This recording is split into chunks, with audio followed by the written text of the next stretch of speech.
attached, but in a highly legalistic language beyond the comprehension of many Kenyans.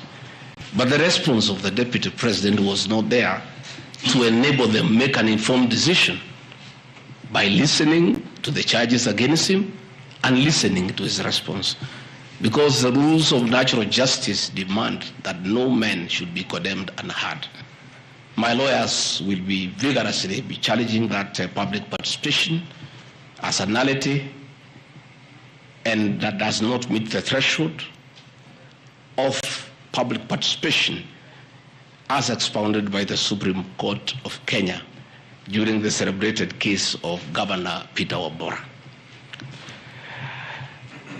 The motion alleges that 2 years since assuming office, GACHAGUA has acquired property and wealth whose estimated value is 5.2 billion, despite his known income by way of employment is 24 million. This is extremely outrageous.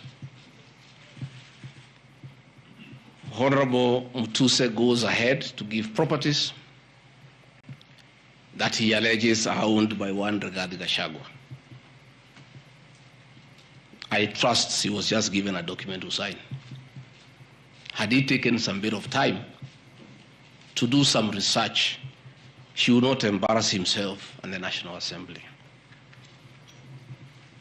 James Derito GACHAGUA was the governor of Nyeri and died in London on the 24th of February, 2017, and yours truly, Rigathi Gachagua, was by his bedside.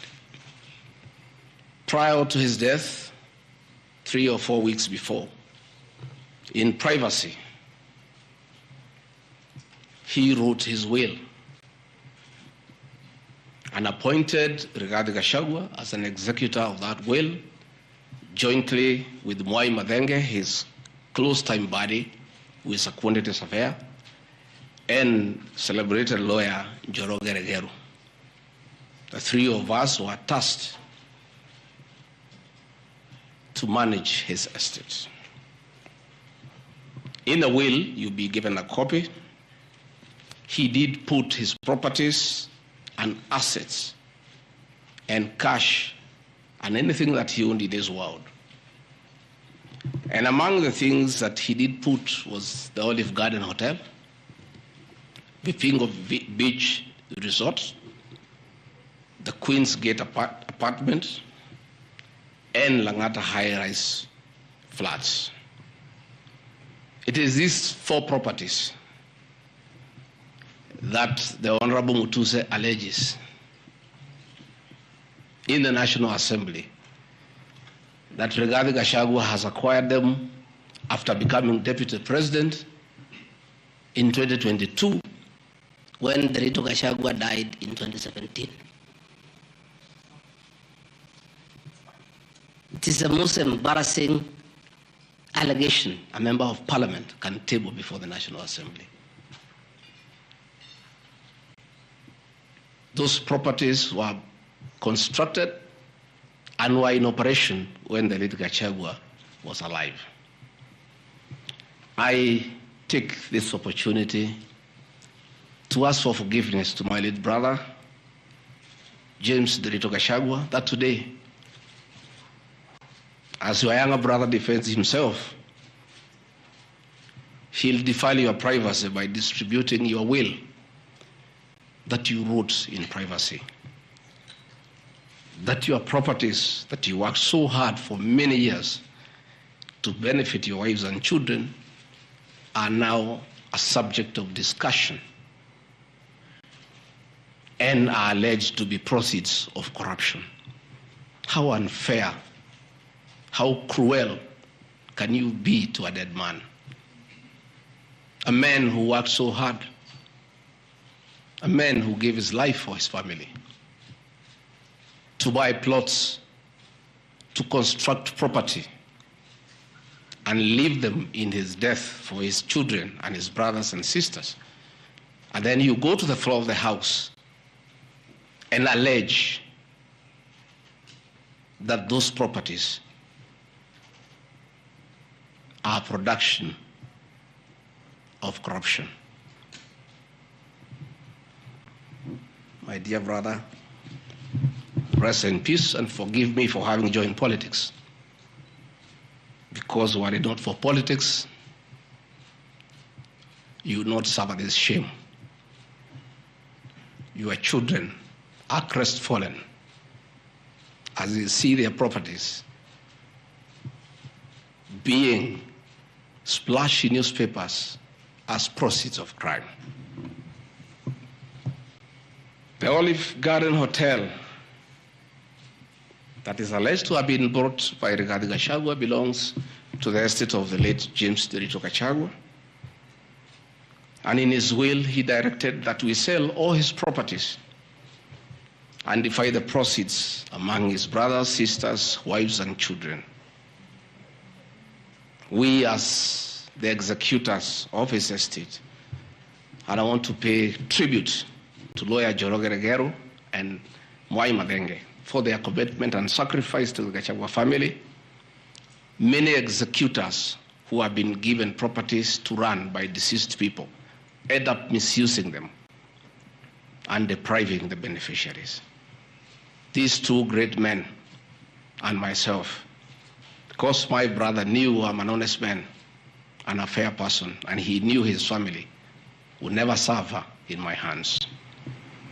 We were able to sell Olive Garden Hotel at 412 million and distributed the proceeds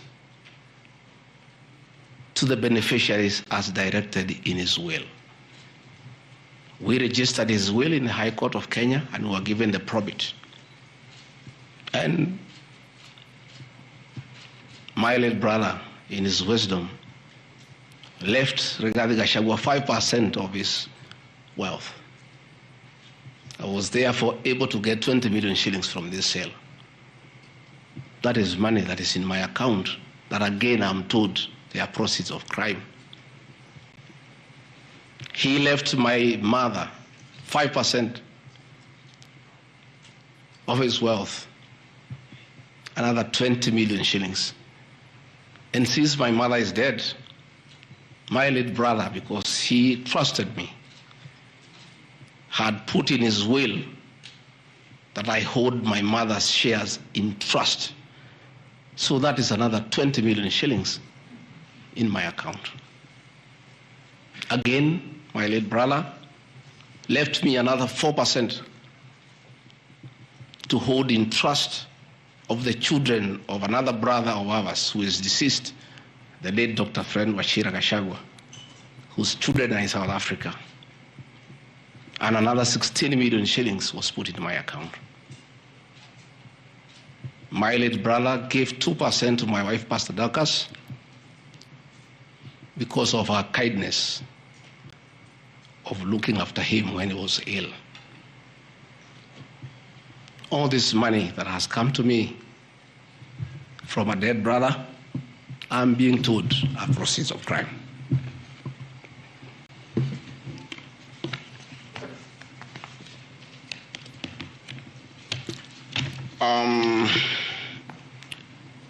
Queen's Gate Service Apartments, another property belonging to the late GACHAGUA, is another property that I'm told I've bought as when I'm deputy president. That is why I have 5.2 billion worth of money. And this property, again, we sold the Cooperative Bank of Kenya, the staff retirement benefits for nearly 600 million. And this money we utilized to pay his debts. And today, as the late GACHAGUA rests in heaven, he has no debt. Again, I want to thank my fellow executors, Njoroge Regero and Mwai Madenge, for what you have done for my brother. Vipingo Beach Resort in Kilifi was GACHAGUA's holiday home, a beautiful palatial resort on 3.5 acres on the beach. I remember with nostalgia that he used to host us there every Christmas to enjoy ourselves. This property still belongs to the estate of the deceased because ourselves have a family. We want to retain it for sentimental value so that when we visit there, we remember him and his kindness.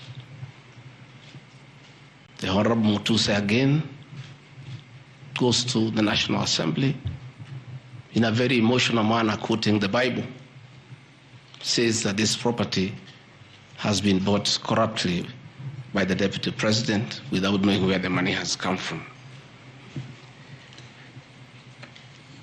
I have seen some land, Uvoro Kiamariga, 1223 in Mathera East constituency. To start with, Uvoro Kiamariga is not in Mathera East constituency. It is in Mathera West constituency. In haste to dispose of the Deputy President because of political deceit and conmanship and betrayal, they could not even get it right where the land is situated. They were in such a haste to get rid of the Deputy President. The land is Uvoro/Kiamariga, 1223 in Mathera West constituency. It's a 2-acre piece of land. It's alleged it has a helipad. It's a lie. The land is 2 kilometers from my rural home. And I have planted napier grass for my dairy unit. I bought it at 3.5 million shillings. Again, proceeds from my dairy farm. I have a dairy farm with almost 150 cows. And I do make an income of almost 1.5 million shillings every month. I can surely afford to buy 2 acres of land. And I take this opportunity to thank my brothers from the Kalenjin community for that dairy farm. Anytime I've gone to the Rift Valley, in appreciation of the support I give President William Ruto, the Kalenjin community always gives me a cow or 2. And within 2 years, I have the largest dairy farm in Mathera constituency, courtesy of the Kalenjin people. I want to thank them for their kindness. I have seen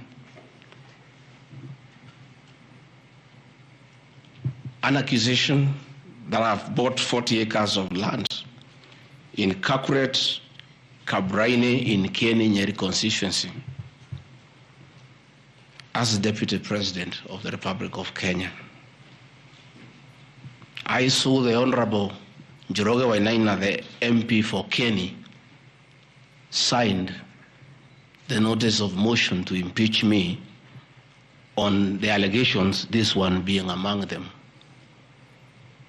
Had there been no malice, Njoroge Wainaina, the Honorable MP for Kieni, would have advised the Honorable Mutuse that he sold me this land in the year 2015. I have a sale agreement I'll give you with this picture. I bought this land from the Honorable Njoroge Wainaina in 2015. I was not even a member of parliament. Yet he has appended his signature that I should be impeached and go home for having corruptly bought 40 acres of land in Kakuret. In fact, the land is not 40 acres, actually 35. The allegation is that it's 40 acres. But that land is 35 acres. The people of Kakuret know it. I bought it from the Honorable MP for Kieni. And had he read this motion, I'm sure he would not have signed it. But as you all know, there was a lot of coercion. There was a lot of intimidation. And I'm sorry that I'm told the Honorable Wainaina is admitted in hospital because of threats, coercion. He is being forced to hang a brother against his will and his conscience. These are the lies that Mutuse brought to the National Assembly and asking the people of Kenya to get rid of the Deputy President of the Republic of Kenya based on lies. have seen another ridiculous allegation that the Honorable GACHAGUA, Deputy President of the Republic of Kenya, has since becoming Deputy President, acquired 80 acres of land in Meru. That is false. What is true is that the Deputy President is a member of Solution Circle Limited in Meru. And for those who do not know, the Deputy President is half Meru, half Kikuyu. His mother, the late mother, Kirigo GACHAGUA, was born in Meru in a place called Katheri, and thereafter settled in Kiberesha. Deputy President Rigathi Gachagua sometimes is a lonely man. His father is dead, his mother is dead. His brother Derito Gachagua, the governor, died of pancreatic cancer. His brother, Dr. Fred Wachira Gachagua, died because of alcohol. His other brother, Jackson Riani, died because of alcohol. His sisters are married. So when he goes home, many times he's lonely.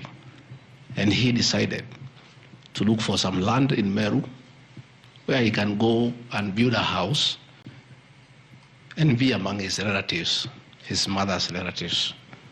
And in the process, I identified a 29-acre land and borrowed money from Solution Circle, which I'm paying every month.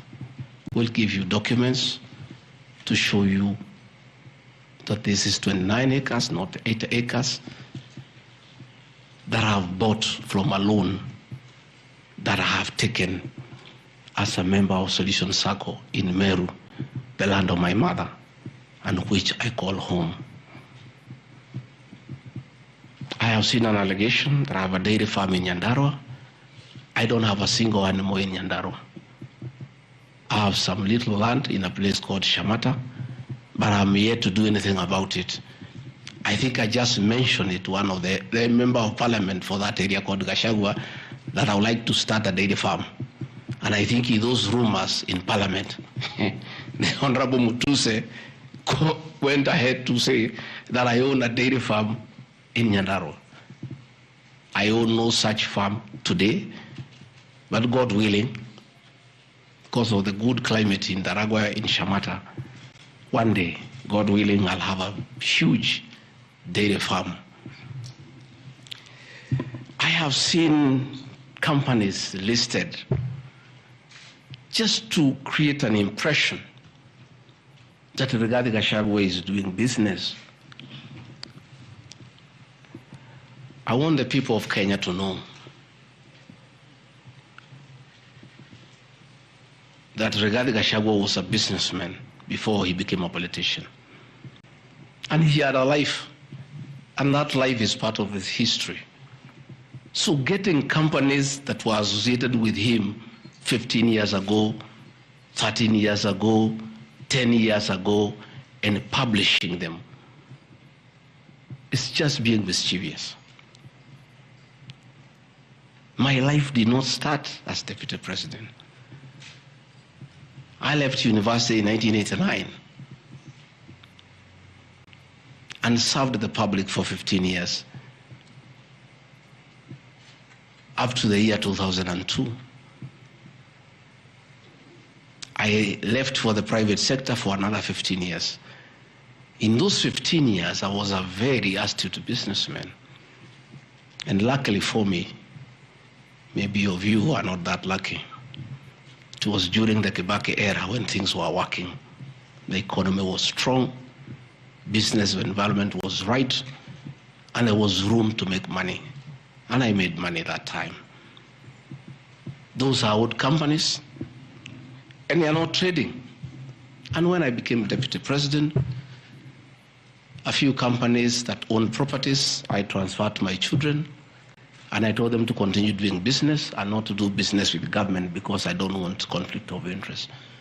I want to confirm to the people of Kenya tonight that no company owned by my children has ever done business with the government, and I'm demanding for proof from the Honorable Mutuse or anybody else linking the Rigathi Gachagua family with business deals with the Kenya government. I agreed with my children that they do business with the private sector, do farming, and run the family business that I bequeathed them. These companies are all listed.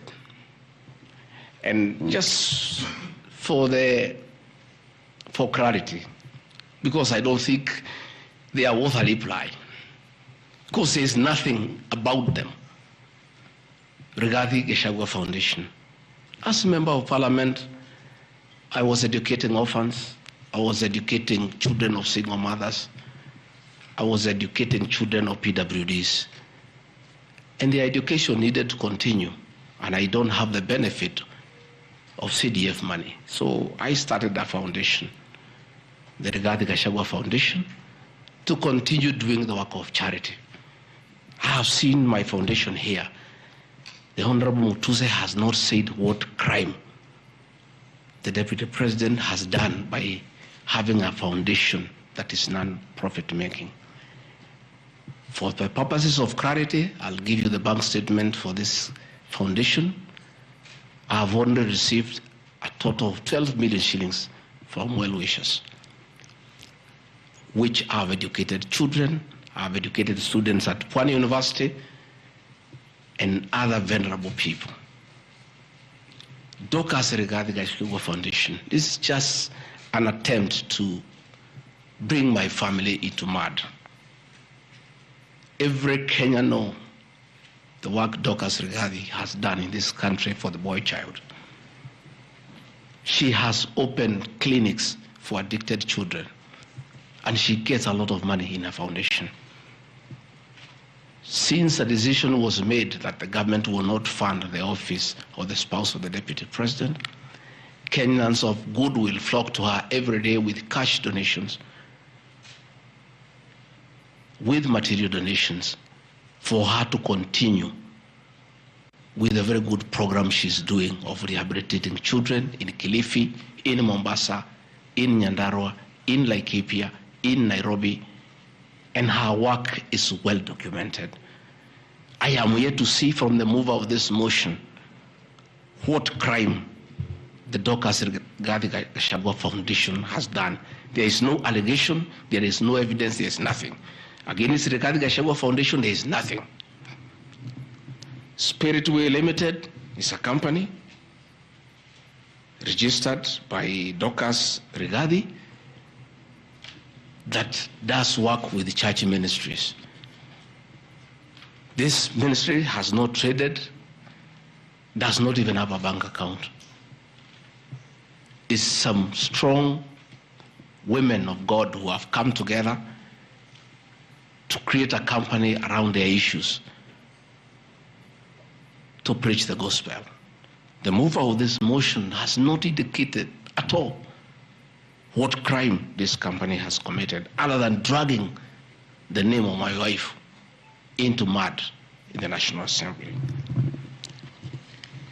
Calvary Creed International Limited, as the name suggests, is a company founded by my wife in 2015, long before I became a Deputy President. Again, on evangelism and activities to do with the Church of Christ. I have not seen a single allegation against this company.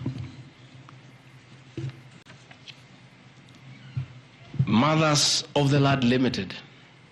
Again, this is a company incorporated by my wife, Pastor Dorcas, in 2021 with our friends. It has never traded. It does not even have a bank account. The Anani Collective. This is a business name registered by my son, Dr. Keith Rigathi, in 2021 before I came into office. And I've asked him, and he has told me the ideas he had, they have not yet come to fruition. So the company is dormant. I am waiting to see a single allegation against this company by this young man. GradPass Apartments Limited is a company that the executors of the late GACHAGUA put together to manage Langata View Apartments. The late GACHAGUA left 80 apartments for his children in Langata and asked us to sell and distribute the proceeds to the wives, the children, and the brothers in a formula that he gave. In a family meeting that I chaired, we agreed as a family that we should not sell the flats. We should share them so that everybody can be getting a rental income. In that formula, because of the shares he gave to me, I have 10 flats. His daughter has 10, his wife has 5, another one has 2, another has 1. So we did put this company together called Grand Bypass Apartments Limited. This is a company that will be managing those flats on behalf of the beneficiaries of the estate of the late GACHAGUA. Again, this company has been put here by the Honorable Mutuse as a company that is involved in corruption. A company set to manage flats belonging to a dead good man who had foresight to think about the future of his children. And in his death, he is being haunted on nonsensical allegations simply because a decision has been made that Rigathi Gachagua is no longer useful to this administration. He is a spent cartridge. His work was to help fight Uhuru Kenyatta and get President William Ruto to power. And thereafter, he is of no use. So he should be dispensed with and somebody else can be appointed against the will of the Kenyan people. That is the viciousness that we are even fighting the dead. How cruel can we be? How insensitive can we be? What is this power thing? That you even fight the dead for you to entrench yourself in power and get rid of your perceived political enemies. I appeal to the people of Kenya to have respect for the dead, if nothing else. People may have money, they may have power, they may have everything, but they must remember that it is very respectful to respect the dead. Please stop haunting my late brother. Don't put him on trial. He committed no crime by working hard and leaving an inheritance for his children and entrusting his brother, Rigathi Gachagua, to look after that property.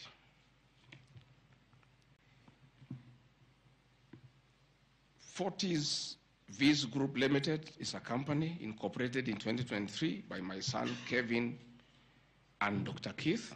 Again, some two very enterprising young men. This company has not even taken off. They are still figuring out what business they can do. And before they can even settle down, their father is under siege. So they have to come here every day to keep me company and find out what is not happening. This company has not even started. These are young people, children. Why do you want to destroy their future? By putting their names in the press with negativity because you want to destroy their father. These are innocent boys who have decided to invest in their own country. Why do you want to destroy them? You can destroy Rigathi Gachagua, fair enough, he has lived for 59 years. But these boys, hardly 30 years. Why do you want to destroy them? Pioneer Medical Company Group. I founded this company in the year 2008. It has not done business for the last 10 years. Why are you bringing it to Parliament? Rido Furniture Mart Limited, I founded this company with my wife, Pastor Dorcas, in the year 1999. We used to sell furniture at the roundabout at Bomas on your way to Rongai. And we built this company from scratch. And it's been in existence for years. And when we stopped trading with it, we put up apartments in Koroi, in Rongai, called Rido Plaza, that are managed by this company. We collect rent. We have, I think, 40, 50 flats there, and pay tax every month. What wrong has Rido Furniture Mart done? Rido Plaza was constructed in 2012, 10 years before GACHAGUA became deputy president. Even if you want to kill his men and make sure he's totally destroyed, why don't you pursue him for the 2 years he has been in office? Why do you want to go back 20 years before he became deputy president and criminalize his enterprise and his hard work? Biovet Kenya Limited is a company, again, I founded in 2009. Many years before I even went to Parliament. It has not done business for the last 15 years. Not a single shred of evidence that this company has done wrong. It's not there. Murani Manufacturers Limited. It's a company that is founded by a character from our village and sold some shares to my wife and my children and interested them in manufacturing feeds for pigs and for chicken. It never even took off. This company has never traded in government. It has not done any business. It is actually dormant. I'm told the account has only 132,000 shillings. And you want to set the Deputy President of the Republic of Kenya, a man elected by 7.2 million Kenya shillings, because his wife and children have some shares in a company that has 132,000 shillings. Surely. Delta Merchants Limited is a company I founded in 2009 during the Kibaki era. It has not done business for 15 years. We demand that you say what this company has done.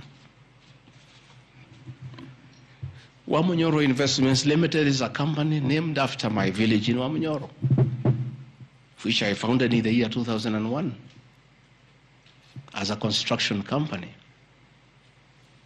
This company owns a lot of property that I bought in those years when the economy of this country was on sound footing. Since I became deputy president, we ceased all activities of this company. It has not done a single transaction with anybody. The company is dormant, but it owns property. Those properties were bought and acquired long before I became deputy president.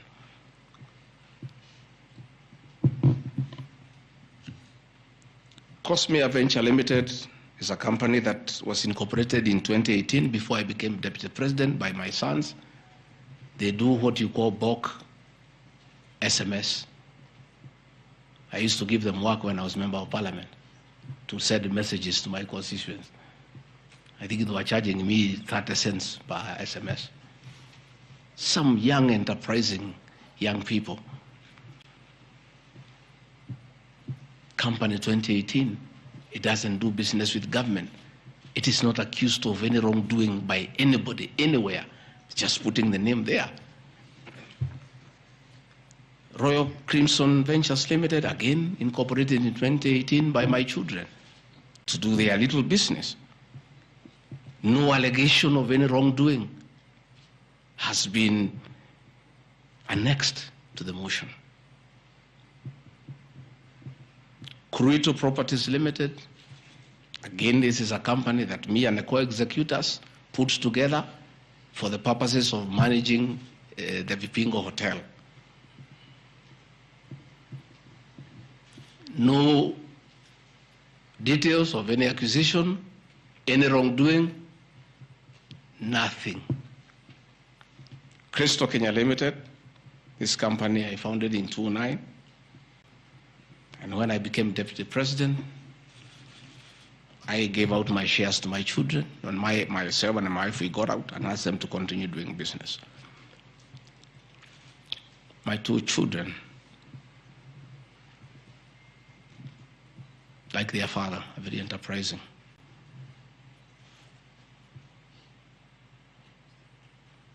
Nyeri County, where I come from, we were hit badly by COVID, and all our hotels shut down. Hundreds of jobs were lost. Many people who were supplying to those hotels shut down. The two most important hotels in Nyeri is the Outspan Hotel and the Treetops Hotel, and they are always run together. The Outspan Hotel was for sale, and my children were interested, and I encouraged them.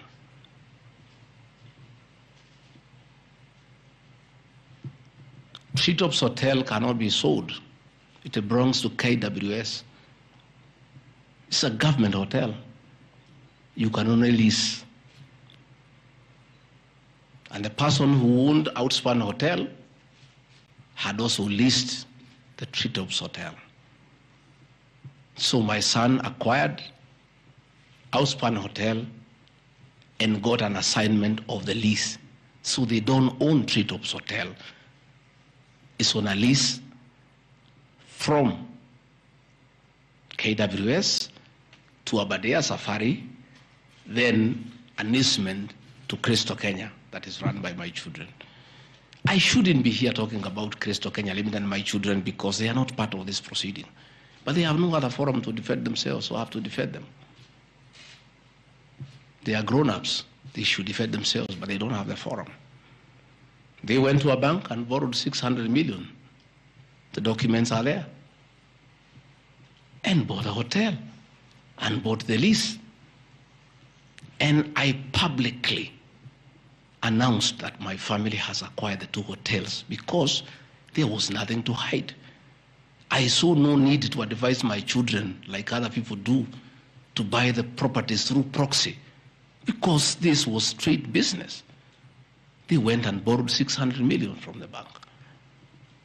And they were given 1 year moratorium, which is not over, to do the renovations and all that and open the facility. But I want to thank my son, Dr. Keith Regadi. He worked very hard. That I think last month or so, I was at the Treetops with the British High Commissioner to open the Treetops. The Treetops is so important to the people of Nyeri and the Aberdare ecosystem. It is in the Treetops Hotel that Princess Elizabeth slept as a princess and woke up as a queen. And when that facility was shut down, it was very devastating to the people of Nyeri and the Aberdare ecosystem. So when the people of Nyeri heard that the son of the deputy president is interested in leasing that facility from KWS and reopen it, there was joy and ululation in the Aberdares. Since this hotel opened, 45 Kenyans are back to work. The mama mboga we talked about during our campaign are supplying vegetables to that hotel. The local butchers are supplying meat to that hotel. The traditional Moboko dancers come every weekend to entertain the tourists and get some payment. The tourism circuit of the Aberdare is back because of these two young men who are now being demonized as crooks, as criminals, who should not invest in their own motherland because they are the sons of the deputy president. The deputy president of the Republic of Kenya spends a lot of time in one of his functions that he has been given by the president, to coordinate development partners and look for investors. Why should the deputy president go to look for foreign investors when his own children can invest at home? Children of many other people I know hide their money in Dubai and Cayman Islands. They don't want to invest here. What crime have the children of the Deputy President of the Republic of Kenya committed by borrowing money from a bank to buy a hotel and spur tourism, create employment, and spur business within the local environment? These boys are so demoralized, asking me, Dad, why didn't you advise us that it's a crime to be your children, that we have no life of our own, that we shouldn't invest in our own country, and if we dare to invest, we should do it at our proxy so that we conceal our identity? Are we criminals by virtue of being your children? That's a question my children are asking me.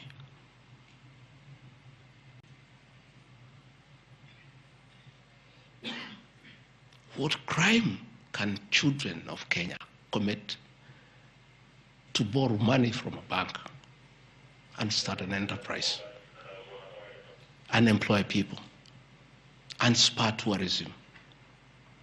How unfair can a country be to its young population to condemn them for being enterprising?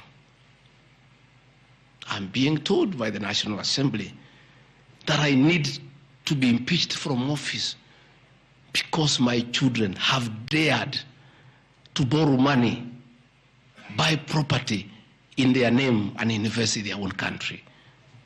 And for that, their father should be sent home. I want to conclude by Karadi Farm Limited. This is a farm I founded in 2001 with my wife, Pastor Dorcas. And it runs our farms. It runs our dairy farm in Nyeri that is doing very well. I'm making $1 million shillings also every month. And I sell calves, and it's doing very well. And my farm now has become a model farm for the local farmers. We are doing chicken, we are doing rabbits, we are doing sheep. Again, nobody has told me what crime has Karandi Farm committed. Technical Supplies and Services Kenya Limited, a company I founded in 2001. I did business during the Kibaki era. When things got very bad, I stopped doing business with it. It has not done business for the last 8 years. And of course, in the 2 years I've been Deputy President. I want proof. Tomorrow, the National Assembly to table proof what these companies have done. They will be very embarrassed before the people of Kenya. This will be the most shameful act ever in the history of our National Assembly, where you go table a motion that is so sensational based on trash and not a single accusation backed by evidence. I have seen an allegation that exerting influence on officials of the Ministry of Lands to issue an allotment letter to Uvoro Investments Limited and using the fraudulently acquired documents to support a court case. Again, Uvoro Investments Limited was never allotted any land. This parcel of land, 209/12077, Uvoro acquired at 24 million shillings in the year 2012. The documents are there, we'll give them to you. Purchase from a third party. Somebody went to the National Land Commission and lodged a case and claimed the property belonged to him, a former senior outside the Ministry of Lands. And the National Land Commission made a determination, the records are there, that the land belongs to Amanyoro Investments Limited. Again, she went to the High Court in the year 2022. I was not Deputy President. I made my witness statement before I became Deputy President. I supplied all documents before I became Deputy President. I did not file any evidence as Deputy President. And the matter was concluded, and the High Court issued a judgment. We'll give you the judgment that the land belongs to Amanyoro Investments Limited. I am told that they have appealed the judgment. I invite the Honorable Mutuse to apply to be co-joined in the appeal, and then he can argue his case. This is a matter that has been adjudicated by the High Court of Kenya and made a determination. And you want to bring it to the National Assembly. The matter is alive with the Court of Appeal. It is sub judice to even discuss it in Parliament because a determination has been made. Irregular procurement of mosquito nets at a cost of 3.7 billion. I saw a huge headline from the Star newspaper, planted headline. This is the most ridiculous headline I've ever seen. And this is the most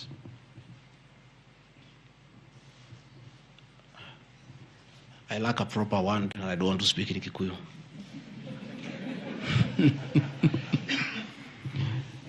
I think somebody needs to give you some water. What I want, I'm looking for.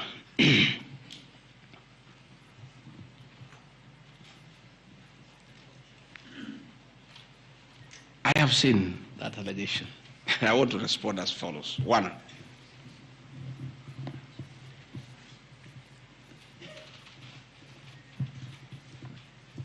there is Andrew Mulwa, he has sworn an affidavit with the false allegations. And he had better be very careful. Because he has made a statement on oath. In the affidavit, he says that Deputy President was involved in KEMSA 3.7 billion irregular procurement of malaria nets, either directly or through proxies. Further,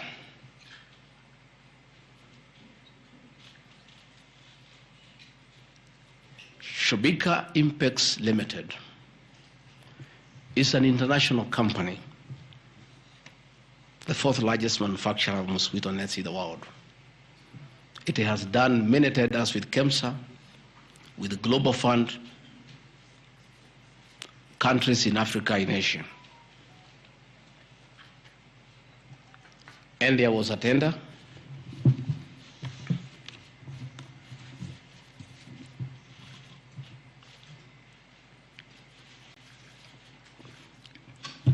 There was a tender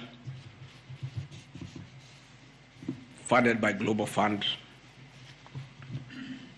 through KEMSA, and it was an international tender for manufacturers.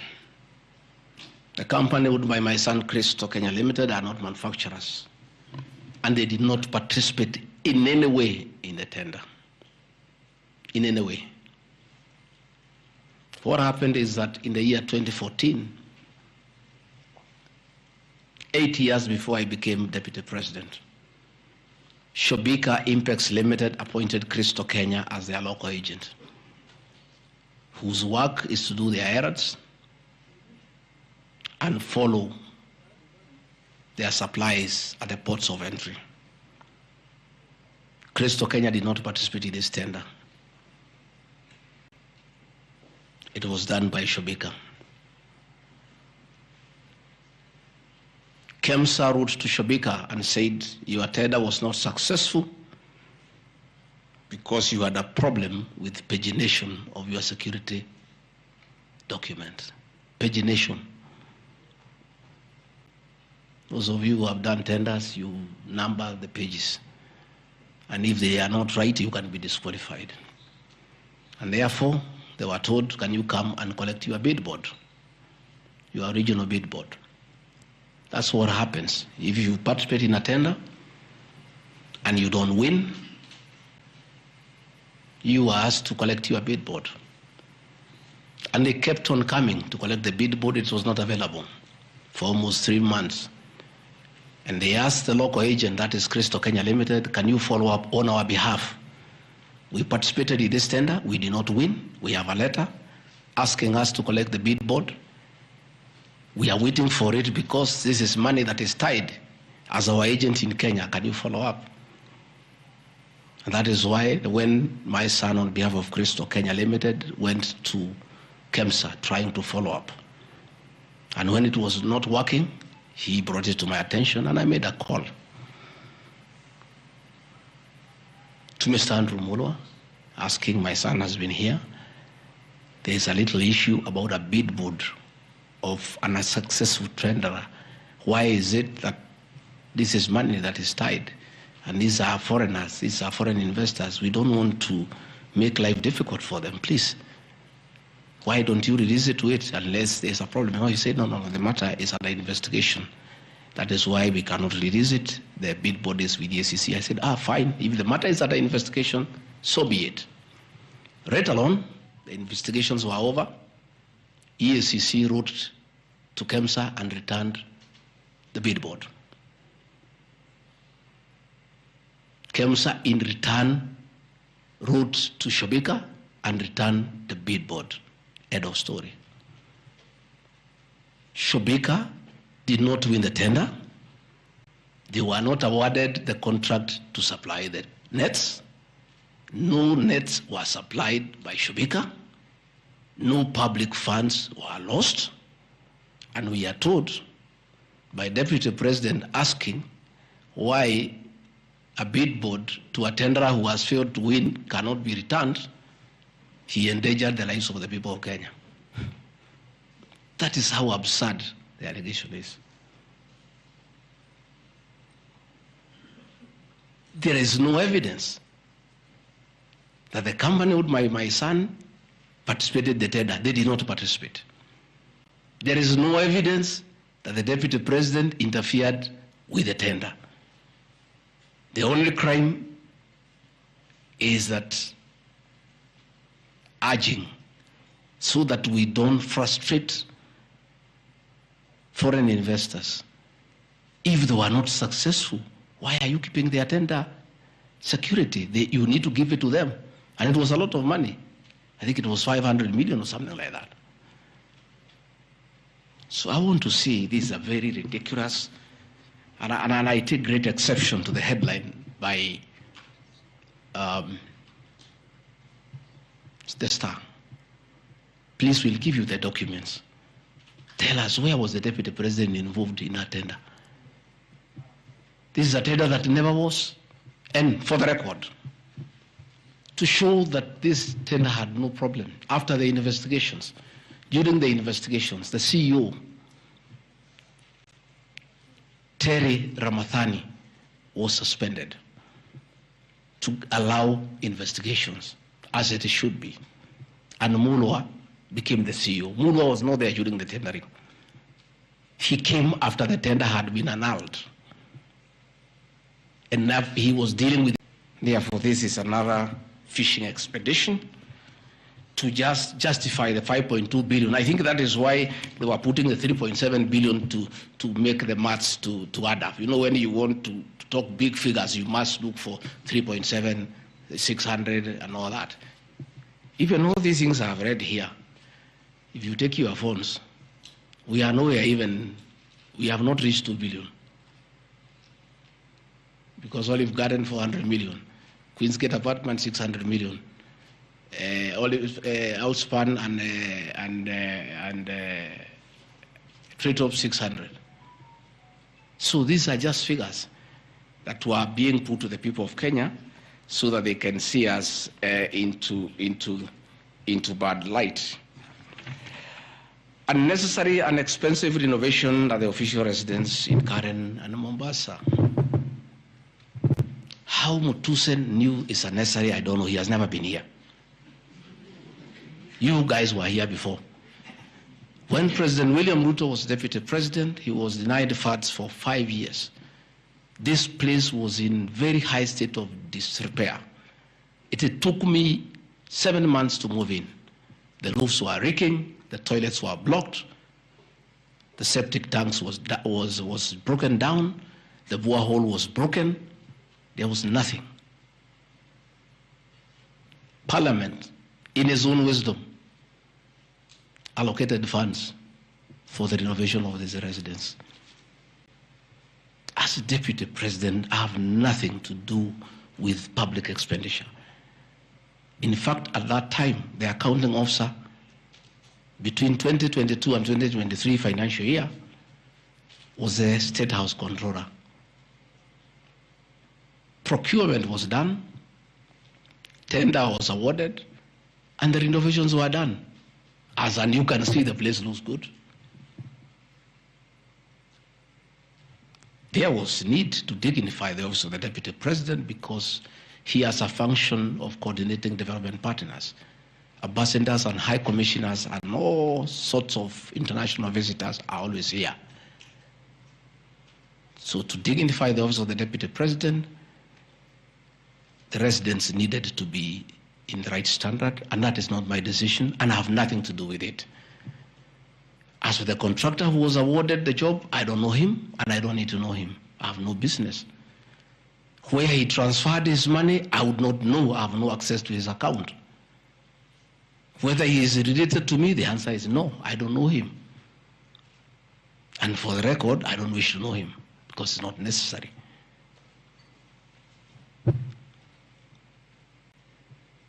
Government expenditure is audited every year by the Auditor General. Since this office was under the executive office of the Deputy President for that financial year, the Auditor General did her inspection and gave us a clean bill of health. The renovations that were done were not highlighted with having any audit query. If the Honorable Mutuse had taken his time to look at the Auditor General's report, he would not have brought this baseless accusation. And even if there was an accusation, it should be directed to the accounting officer, who is the State House Controller, not me. I don't deal with procurement. I don't deal with financial management. I don't deal with anything to do with public finances. But since the matter has been raised, I have to answer to it. I have looked at the Auditor General's report, clean. I have looked at the contract, it's signed by the Controller of State House. As to the work, that I can attest, they did a very good job. And this residence has been dignified. The same with the residence in Mombasa. You know, the residence in Mombasa is where President William Ruto and his wife, Mama Rachel, were chased away, and the house allocated to the regional commissioner. And on assuming office, I took up the residence. It was in state of disrepair. Again, it was renovated. It's a good place. And I normally go there when I go to Mombasa. And it makes a lot of sense because before the renovation of that residence, anytime I went to Mombasa, I normally have a huge delegation of security people, hospitality, and all that goes with the office, not really me. The bills were very expensive. It makes a lot of sense to have an official residence for the Deputy President in Mombasa so that when he is there, you cut down on public expenditure.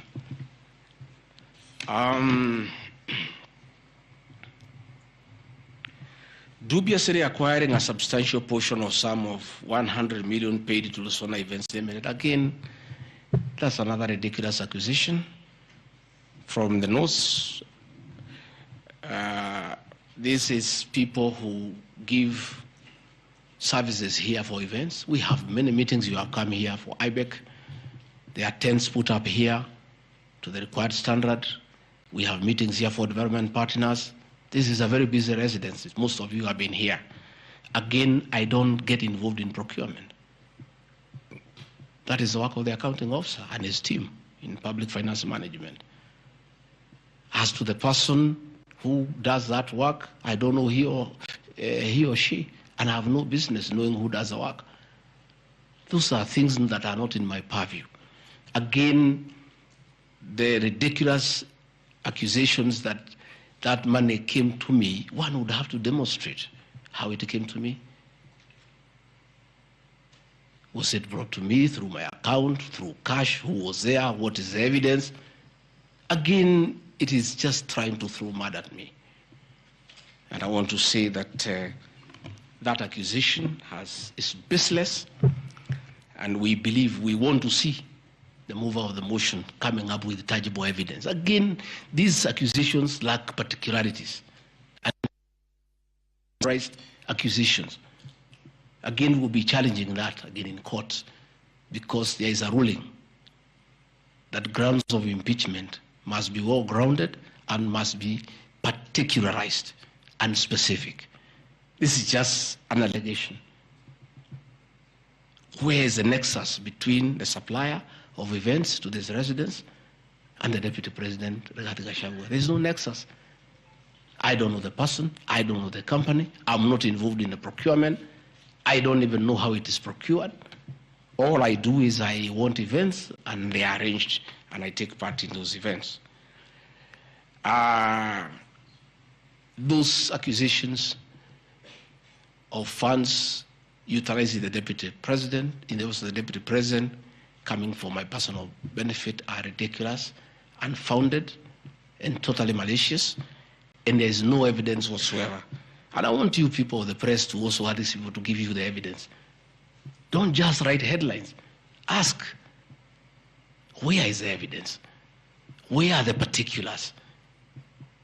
You know, you don't just allege, oh, this particular supplier, this money went to the Deputy President. Yes, fine, that is good. How? How did it go to the Deputy President? You must explain.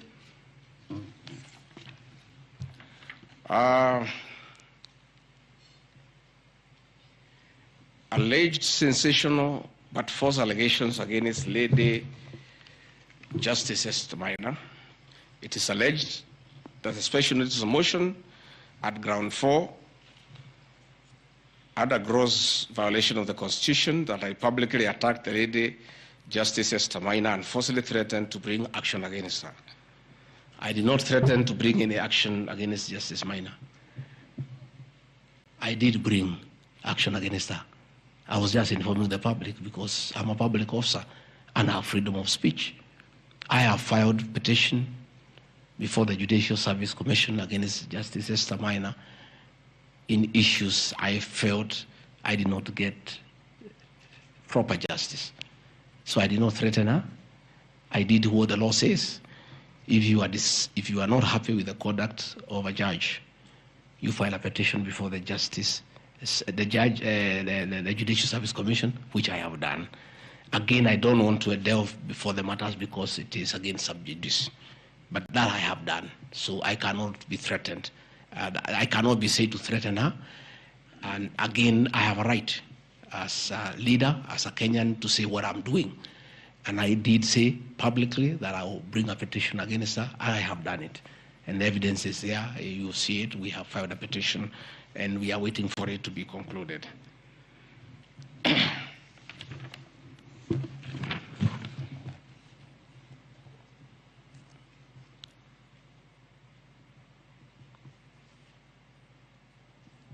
Again, I want to emphasize that my statements were protected speech consequent to a decision by the land judge in a matter involving my personal assets, which I disagree with and found to be wholly unfair. The matter having been concluded at that stage, my criticism of the decision was not sub judice, nor in any other manner prohibited by law. While I respond to the ruling of the land judge, I was in absolute disagreement with it. Contrary to the assertions in the special motion, I did not falsely threaten to bring action against the land judge. I took legal action available to every citizen of Kenya under Article 168(2) of the Constitution, which allows any person to petition the Judicial Service Commission for the removal of any judge, and filed a legal complaint before the Judicial Service Commission in March 2024. The complaint being live before the JSC, discussion of the conduct of the land judge in the said matter here would be sub judice. Diverting materials meant for construction of Kilifi Malindi Highway to tarmac a private load to Vipingo Beach Resort. Again, I said Vipingo Beach Resort belongs to the estate of the late Governor GACHAGUA. The facts are as follows. King Charles III visited Kenya between 30th October 2023 and 3rd November 2024. During his state visit, one of the designated places where King Charles III was to visit was Kuritu Marine Conservancy, which shares a road with the Vipingo Beach Resort. And it's a public road, by the way, it's not a private road. I have an extra copy of the program of the state visit to Kenya by King Charles III, marked RG, which at page 13 on items 63 and 64 shows his departure and arrival at Kuritu Marine Conservancy. As I was walking around, I slept there, I think 2-3 weeks before the arrival of the king. And as you all know, I walk every morning. And as I walked on that road, I found there was a lot of activity and tarmac was going on. I was very happy and I asked what was happening. And I was told that the king himself, the third, will be coming. So, like all other residents of that area, we are very indebted to King Charles III, that this was done very speedily. Regarding GACHAGUA never called anybody to do this road. In fact, I'm informed that this road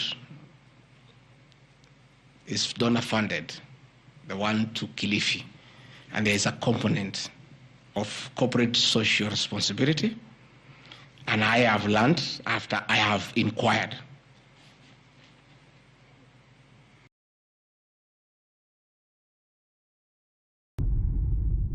Two of the most decorated clubs in English football. It is always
happy with that road because I walk there in the morning when I sleep there.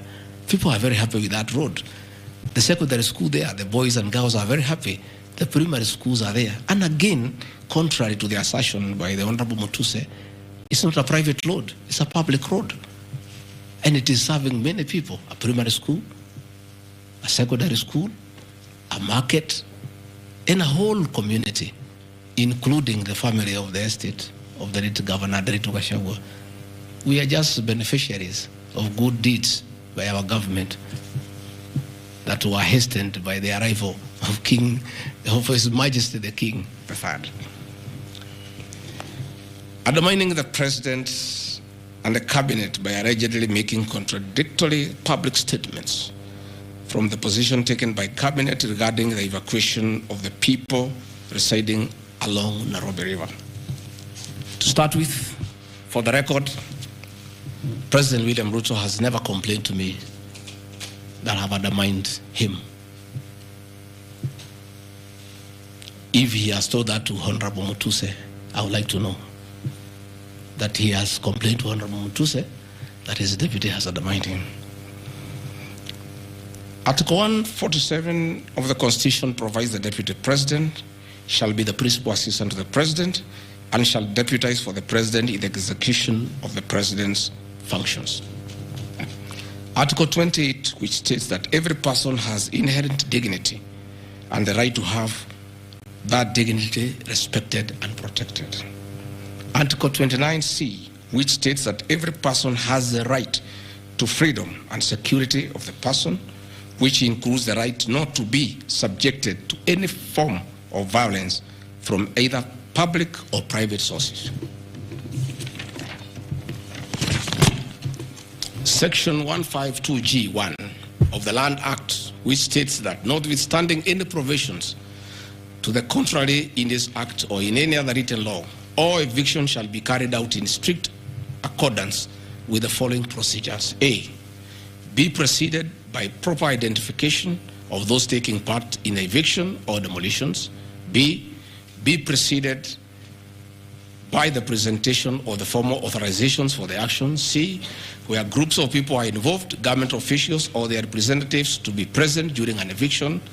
D, to be carried out in a manner which respects the dignity, right to life and security of those affected. Included special measures to ensure effective protection to groups and people who are vulnerable, such as women, children and elderly and persons with disabilities. F, include special measures to ensure that there is no arbitrary deprivation of property or possessions as a result of the eviction.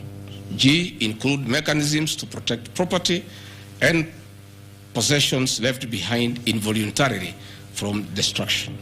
H, respect the principles of necessity and proportionality during the use of force and give the affected person the first priority to demolish and salvage their property.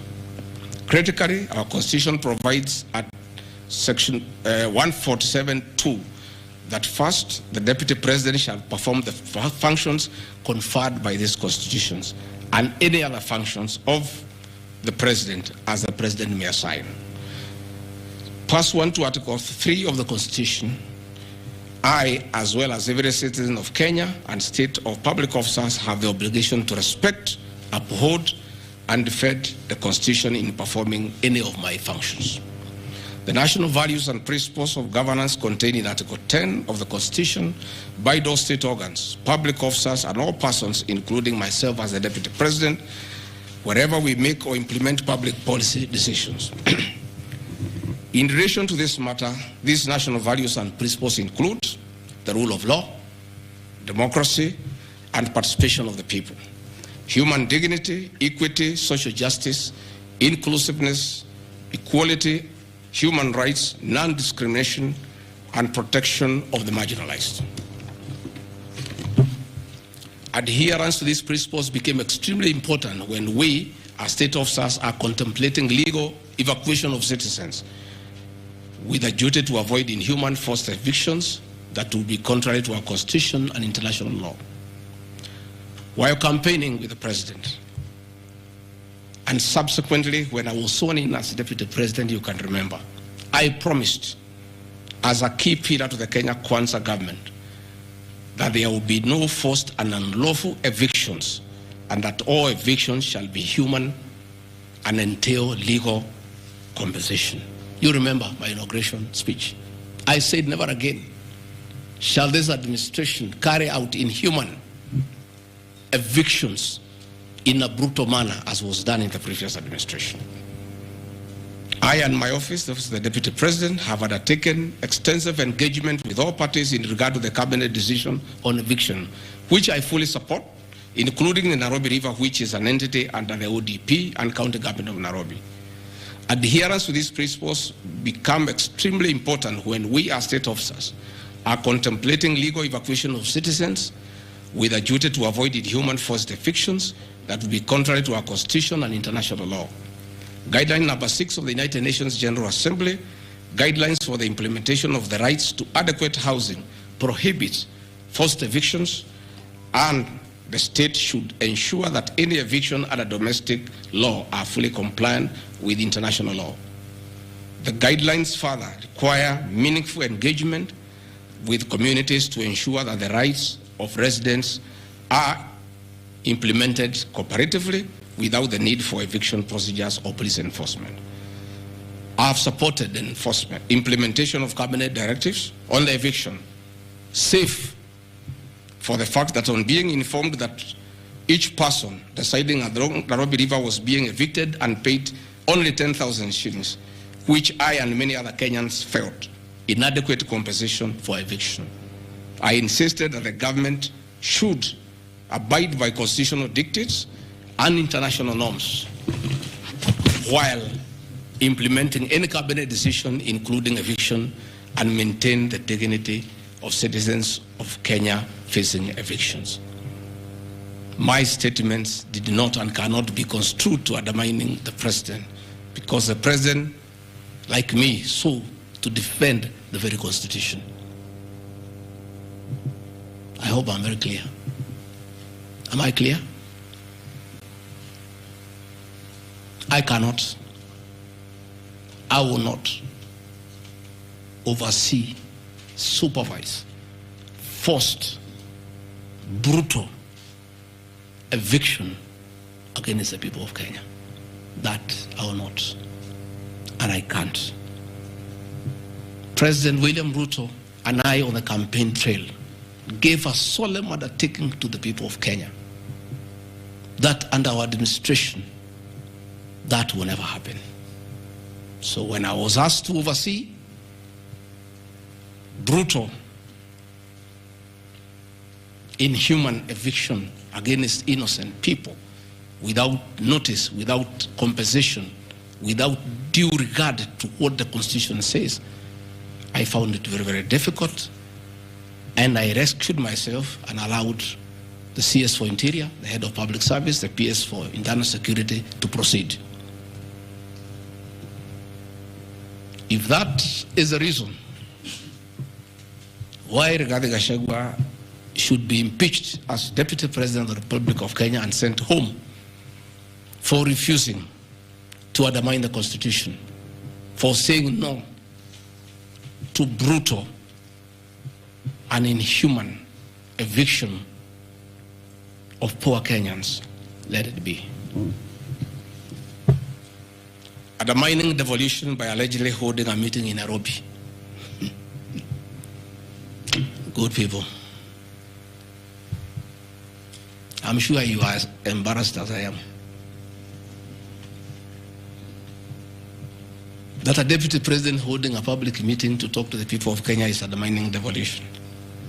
To start with, Deputy President Rigathi Gachagua, in the duties spelled out by the President under Executive Order number 1 of 2023, he has the duties to coordinate intergovernmental relations. I work with the governors. This is the home of devolution. I hold meetings with the governors every day. I chair IBEC. I cannot be accused, and I need evidence tabled that I undermine devolution. The motion alleges that on 29 September 2024, I unlawfully interfered with the running of the Nairobi City Council government by holding a public rally where I allegedly incited citizens against law directives of the county government on planning and relocation of markets. This is my response. It is not true that I incited citizens against the law directives of the county government, as alleged. I wish to clarify and point out that when I held the public rally, I merely requested the governor of Nairobi County to speak and listen to grievances which were being raised by the market traders. Videos will be produced tomorrow in the National Assembly. I, Rigathi Gachagua, asking Governor Sakaja to take time to listen to the people and listen to their grievances. The traders had sought me out to intervene and request the governor on their behalf to dialogue with them and seek a solution to their grievances with regard to the relocationists coming looking for me. All I was saying is listen to the people. Before you relocate them, have public participation. Most of those traders have lived in Wakulima market for 40 years. They wanted to discuss with the governor what happens to us, what happens to our customers, what happens to the distances that we cover, what about the extra cost of going to the new relocation. And I think the traders were right. Requesting a meeting with an elected leader is their right. And when they requested me to go and meet them, because they were desperate and they needed somebody to hear to them, I did go and speak to them. Again, this motion alleges that on 20 September 2024, I unlawfully interfered with the running of the Nairobi City Council by inciting citizens against law directives of the county government. The leadership of Nairobi business traders approached me sometime in March 2024 at my official residence to discuss multiple issues affecting business and requested engagement in the resolution and intervention on these issues adverse to business. Consequent to this meeting, I directed that short, medium, and long-term strategies be undertaken, coordinated by the Office of the Deputy President, to address the issues raised that are cross-cutting with agencies including KRA, Kenya Post Authority, Counterfeit Authority, Kenya Bureau of Standards, the National Police Service, Kenya Copyright Board, given that the violation is under the Office of the Deputy President. I was just doing my work. On 11th April 2024, the Small Traders and Government Agencies Technical Committee, coordinated by my office, held a meeting to discuss issues raised by the small traders, including Uvoro market, attended by ODP staff in a supportive role in keeping with the draft framework of cooperation and engagement between government, Nairobi City County, and the Nairobi business traders. Subsequent to that meeting, a meeting on 24th April 2024 between Nairobi City Council and the Nairobi small traders and numerous others, the ODP on 22nd July 2024 invited His Excellency Johnson Sakaja, amongst other state officers, to a meeting at ODP. Officers scheduled for 22nd July 2024 to review the draft framework of the cooperation and engagement between the small traders and the government of Kenya. On 3rd September 2024, the ODP wrote to Governor Johnson Sakaja and all other stakeholders, submitting a final combined draft of the framework for review and feedback. After all the engagement between all the parties and the draft framework, Governor Sakaja decided to arbitrarily proceed with the relocation of Uvoro market. That gave rise to the cry by the people. Meetings had been held, a framework had been agreed on. And as an elected leader, as Deputy President, I think going to listen to people who are in anguish, who are crying, is responsible leadership. The government that President William Ruto and I lead is a listening government. And going to listen to people cannot be an impeachable crime. I would like to know how members of parliament would want to send me home for going to listen to people who are crying that they need to be listened to. I would like to understand. Undermining devolution by allegedly holding meetings to fight alcohol.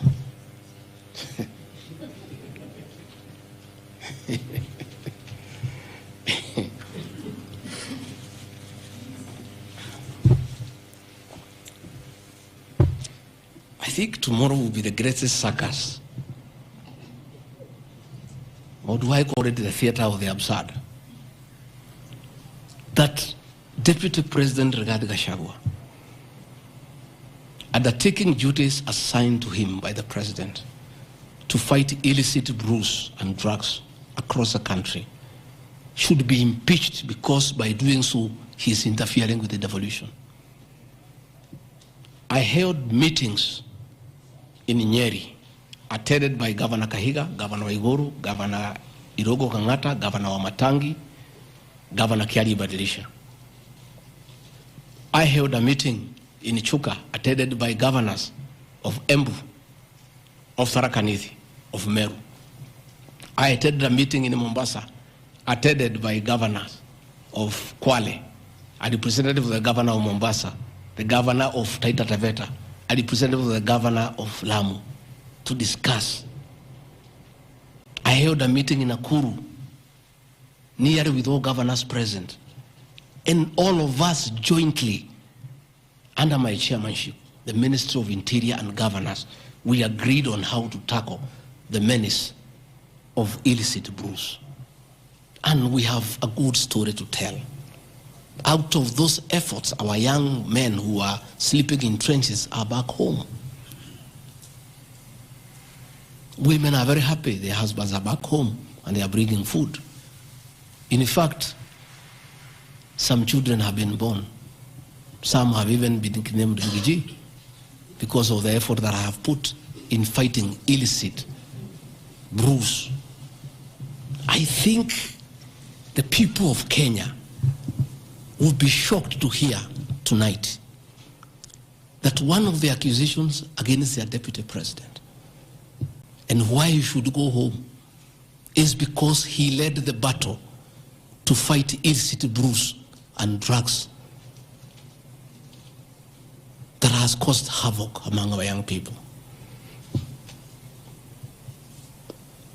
Please, if Rigathi Gachagua is a problem, why don't you assign this job to somebody else? Because this job must be done. We must get our children off drugs. We must fight illicit alcohol. And saying that you want to impeach the deputy president because fighting illicit brews and drugs is interfering with the devolution. I think this is the greatest joke of the year. Even the 291 MPs who signed this motion, most of them, because I know them, have looked for me personally to thank me for the way I have successfully led the war against drugs and illicit brews. And that is why that sham public participation should have had my responses, so that the women could hear that one of the accusations against the deputy president is that he should be sent home because he was leading the war against illicit brews and drugs. I don't know. I think there is something wrong in this country. That somebody has sat down to draft a motion to impeach the deputy president of the Republic of Kenya. And one of the grounds is that he has interfered with the devolution by leading the war to fight illicit brews and drugs. This is a height of absurdity. And Parliament will be the theater of the absurd. I would like to hear what is the nexus between fighting illicit brew and interfering with the devolution. I would like to know. I've never had any governor complain. I've never had any MCA complain. I've never had any Kenyan complain. The only Kenyans who have complained are few. They are the manufacturers who are manufacturing poison under the guise of producing alcohol. Those are the only few ones. I beg the National Assembly and the Senate,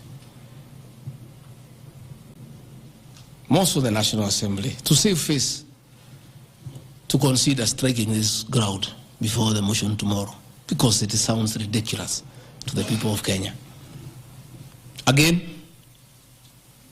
if Deputy President Rigathi Gachagua has to be sent home for fighting drugs and illicit alcohol, so be it. Sensational statements against the National Intelligence Service and its Director General and other officers. My response.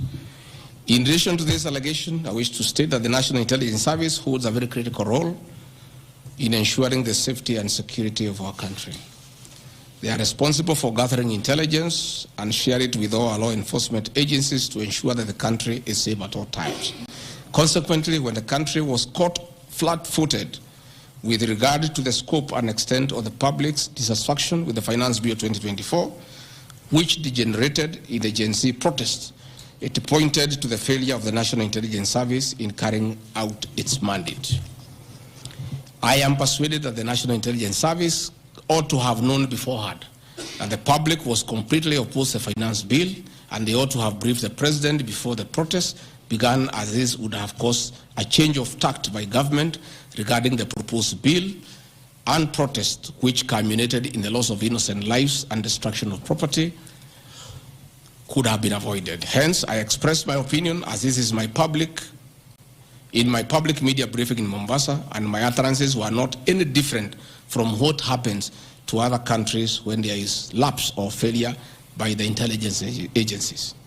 Many of you will recall that after September 11th terrorist attack in the US, the U.S. intelligence agencies were massively criticized. An inquiry was even opened to investigate why the intelligence agency was not able to detect and thwart the terror attack. Under the Constitution of Kenya, the government agencies are supposed to be accountable to the Kenyan people, including the National Intelligence Service, and calling them out when there is a dereliction of duty does not amount to undermining them. In any case, the Director General of NIS is not above the law. He is a public officer. Just like the President, the Deputy President, Cabinet Ministers, he too is subject to criticism like any other public officer. In fact, I'll have videos. President William Ruto, as Deputy President, at one time criticized the then Director General of the National Intelligence Service. In another video, he heavily criticized the then Inspector General of Police for underperformance. I have learned from my boss how this job is done. It's clear. It's done. I mean, nobody, the President is criticized daily. The Deputy President is criticized daily. And we take no offense. The Director General of the National Intelligence Service is not above the law. He is a public officer. He is accountable to the people of Kenya. And when one feels he has underperformed, he'll be called out. Because that is the nature of the Kenyan state. And this I learned from my boss when he was Deputy President. Again, there was the issue that the President and I committed ourselves publicly that never again in our administration shall ever we allow abductions and extrajudicial killings. Despite the police keeping on misleading the President to say that there are no abductions, you all know, you have evidence on video that they have happened. And that is what I commented, and I said it is wrong. And because I'm a truthful person, I'll say what is wrong when it happens. Despite the fact that I am compelled by the principle of collective responsibility to be part and parcel of every decision made by government, that I'll continue to do so, but only those decisions that are constitutional and within the rule of law. Abductions and judicial killings are unconstitutional. I will never support them.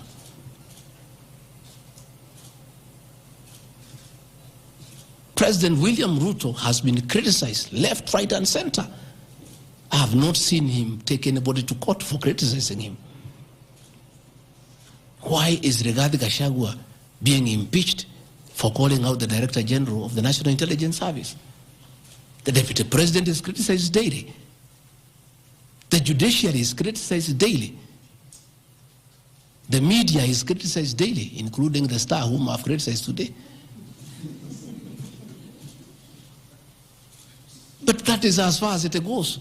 And again, despite being just the Deputy President, I enjoy a constitutional right in the Bill of Rights, freedom of speech. And if the Director General of the National Intelligence Service was aggrieved, there are mechanisms of how he can take me to court and sue me for defamation. And I'll be able to argue why I said what I said. So that is not a ground for impeachment. I mean, that is curtailing liberties, the freedom of expression, the freedom to hold public officers accountable for their actions.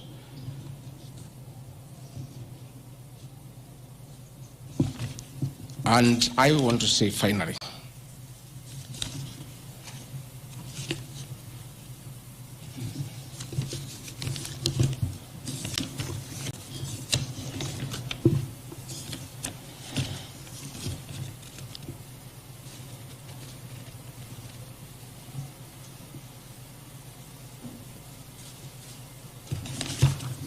I think I've literally addressed all the grounds because I felt it's important for the people of Kenya to know the allegations against the Deputy President and his responses. And as you have heard, though you are not judges and you are not advocates, there is nothing here that violates the Constitution. There is no gross misconduct. There is no crime that has been committed.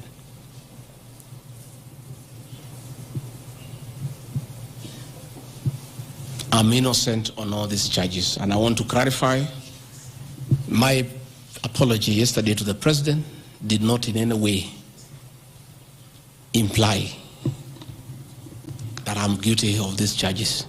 I'm not. This I'm not. My statement was that if there is something I've done to the President that I don't know, that probably has upset him, I ask for his forgiveness. But that was in no way an admission of this ridiculous allegations meant to overturn the will of the people.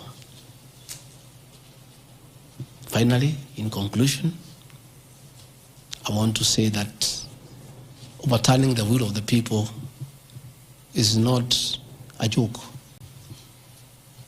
It calls for very serious violation of the Constitution. None of these issues here meet the threshold. We'll go to Bunge tomorrow. I'll be there at 5 for 2 hours, and I'll put my case. In the unfortunate event it proceeds to the Senate, I'll be there again to prove my innocence by way of evidence.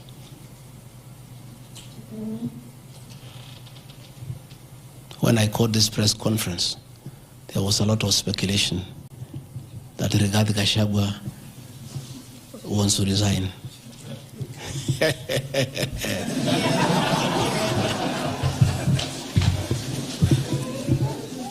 This is a man elected by 7.2 million Kenyans. How dare you suggest to him that he can do so without public participation?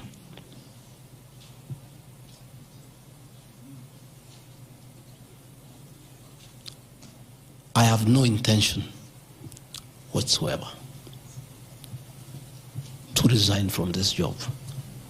I'll fight to the end. I have tremendous respect for our judiciary and the professional judges of the High Court, the Court of Appeal, and the Supreme Court. And in the professional manner, they have handled serious issues affecting Kenya. The impeachment of a deputy president elected by 7.2 million Kenyans is not a small matter that can hastily be decided by a few members of parliament and senators and wish it away.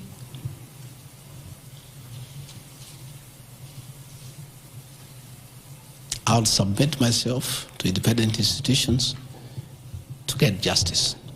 And I'm sure, I have no doubt in my mind that I'll get justice. And this impeachment will be thrown out.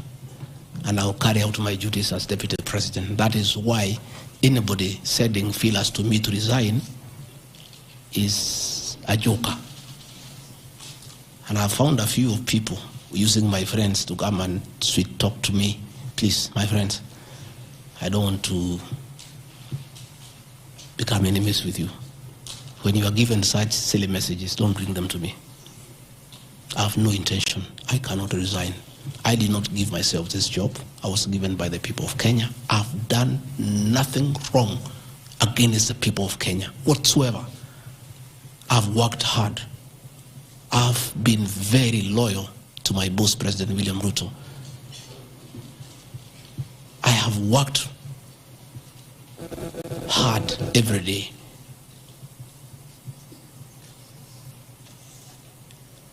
And I will not be distracted. I think there's one issue I've forgotten, one ground. The issue of the shareholding, isn't it?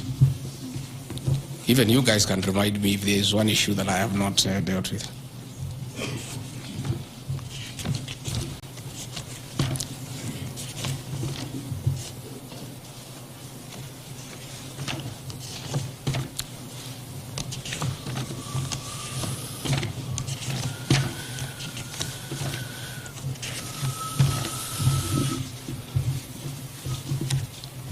Can somebody there give me my notes on shareholding?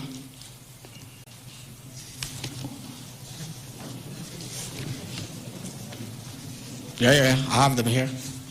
That's okay. Yeah, this is an important one. Yeah, there are several. I had not. There are a few silly ones. There's one that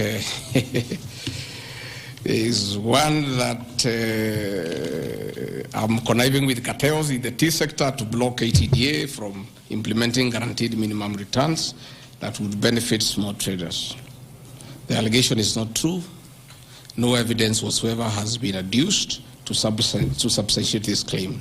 As far as I know, I've successfully completed my mandate, which was assigned to me by the President, which culminated into creating synergy between people who had taken KTDA to court and suspended the operation of the Tea Act.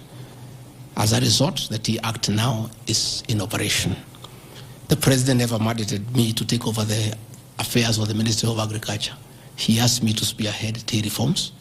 I did the tea conference in Kericho, brought all the stakeholders together, and as a result, I created a synergy among all the stakeholders, and we agreed that those people who had gone to court withdraw the cases, and now the Tea Act is operational, and that will see meaningful reforms. As to claims that I have stopped the selling of tea in Mombasa, there is no evidence to that effect, and I want to call upon the Honorable Mutuse to provide that evidence. Again, in matters coffee, I was given the job by the President to initiate the coffee reforms, which I have done successfully. I held the coffee conference in Meru for 3 days in 2023.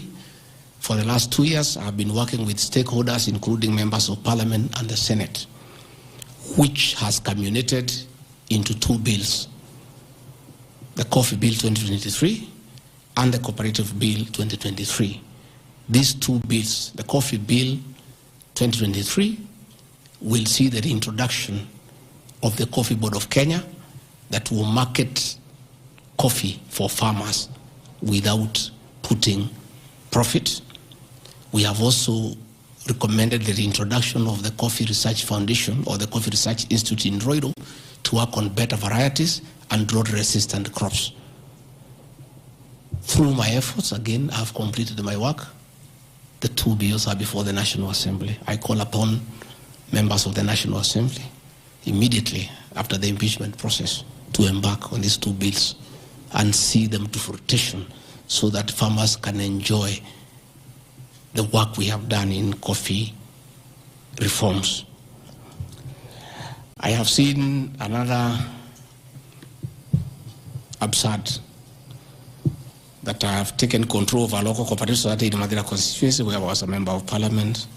This is false. I should be told which society by name, because I know all the societies. I know all the farmers by name. It's really ridiculous. Again, there is no evidence. There is nothing. It's just trying to spoil my name before the people of Madeira who elected me as their member of Parliament. On the issues of shareholding, I think this matter has been discussed for a long time, and I think it's good tonight I put it in proper perspective. I wish to state that the allegation is equally false. None of my family members, allies, or associates are in control of any cooperative society in Madeira. That one I had done.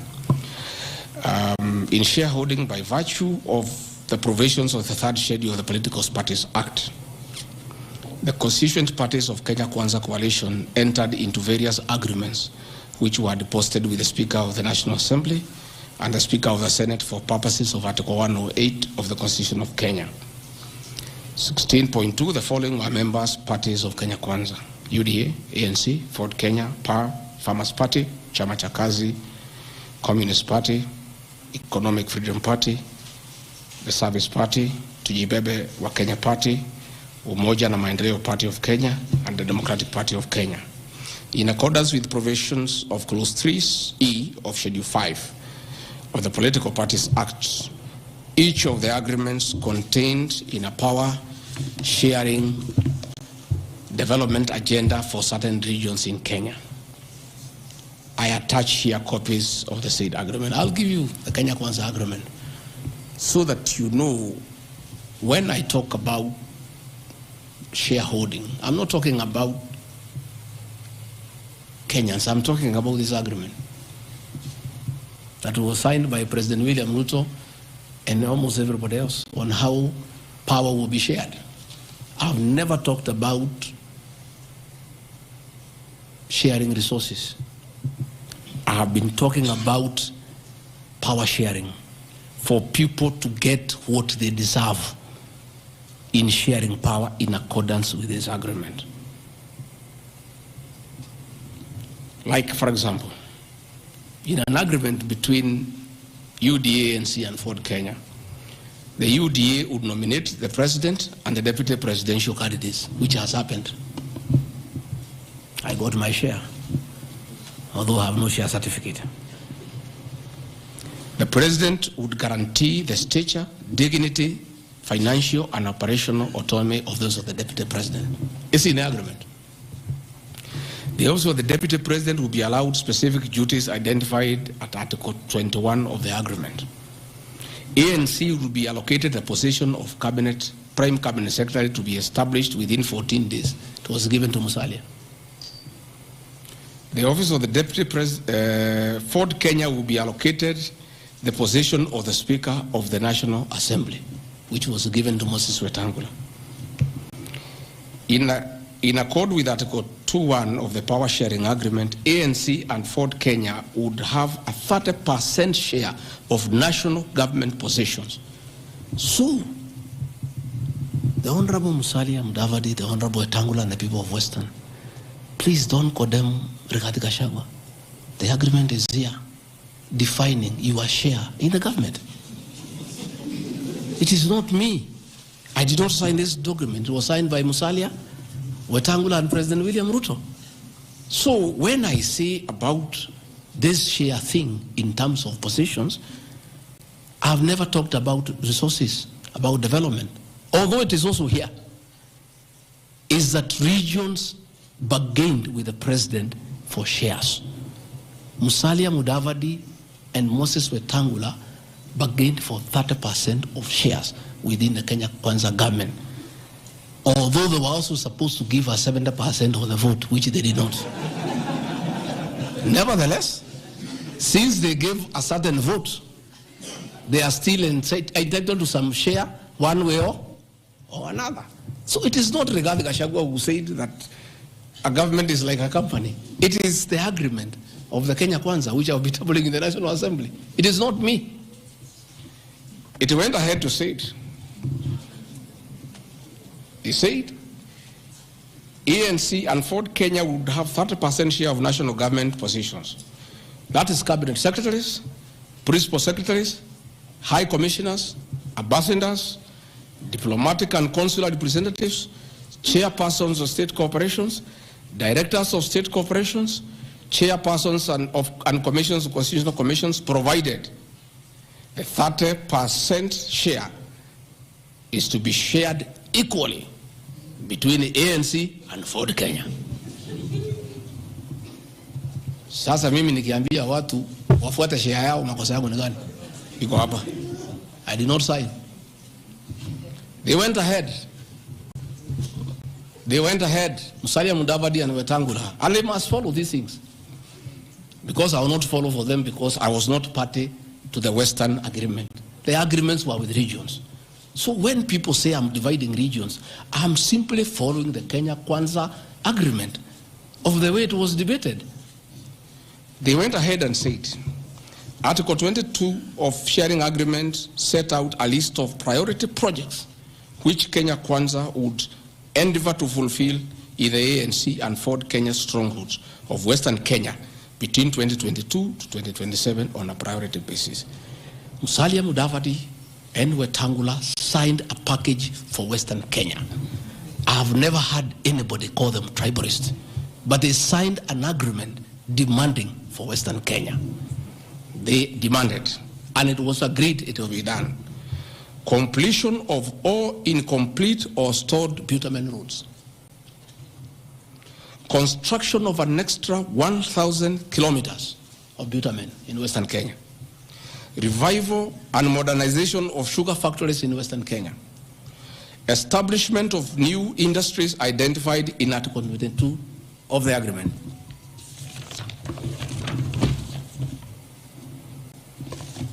Ladies and gentlemen, this is the Kenya Kwanza Agreement on shareholding. What crime has GACHAGUA committed to be impeached by saying what President William Ruto appended his signature to, with Musalia Mudavadi and Wetangula, who will preside over my impeachment? What crime has this man committed? The crime of this man is just being truthful, because people do not want these things to be known. That is the problem. People have a problem that I'm a truthful man. The people of Western Kenya has now known today what their leaders signed with President William Ruto. It is upon them to demand their share as per this agreement. I did not sign this agreement. I will read the people who signed. But because I was present and I'm a truthful man, I fight for the people of Western Kenya. Power sharing agreement between Kenya Kwanza and PAR of Amason Kingi. I want to give two examples. Yeah? In accord with Article 8 of the agreement, PAR would be allocated the position of the Speaker of the Senate. He negotiated for himself. Let's be truthful. You brought this motion. We'll discuss. The people of Kenya must know the truth, so that if GACHAGUA is being crucified for being truthful, let the people of Kenya know why he is being crucified. How can Moses Wetangula say I should be impeached because of saying people to get their shares, when he is a signatory to a share agreement with the president on what will go to Western Kenya? And then they accuse me of tribalism. They did not say anything should go to Central or Mount Kenya. They talked about Western. When I say something for Mountain, I'm a tribalist. Kingi said, position of Speaker, you are Mepewa. Per Article 9A of the Power Sharing Agreement, PAR would nominate the candidate for appointment of one principal secretary when Kenya Kwanza came to power. Amepewa. For Article 9B, the Power Sharing Agreement, Kenya Kwanza and PAR would agree on what share of national government positions, cabinet secretaries, principal secretaries, high commissioners, ambassadors, diplomatic and consular representatives, chairpersons, state corporations, etc., etc. Power sharing agreement, that is a word, so that nobody should ever again in this country ever accuse me of talking of shares. It is not me. It is my boss, President William Ruto, who appended his signature with other leaders that Kenya is like a company of shares. It is not me. And he signed the agreements. Sharing Kenya is here, it's being shared. True of us? True of us. They have shared the Speaker, they have shared the Senate, they have shared Deputy President, they have shared the President. That's what I've been saying. And then I'm being told that I'm dividing the country along ethnic lines. I did not append this signature. I'm just being truthful. That is my crime. People want these things to be hidden so that they pretend to be nationalistic and say GACHAGUA is tribal. But the people who append these signatures are the ones who should explain why they were signing things for their regions only. Yet they say they are national leaders. Power sharing agreement between the Kenya Kwanza coalition on one part and the Communist Party, nini. So, Service Party, at least I saw Chama Chakazi. They say the party leader should get something. Moses Kuria was given something. The Service Party of Mwangi Kujuri got nothing. You know? So, unajua sasa, ile shida iko Kenya hii ni ukora. And people not being truthful. The agreements are here. Like in a Communist Party, they have been making noise. They signed an agreement, they have not seen anybody. Yeah? So,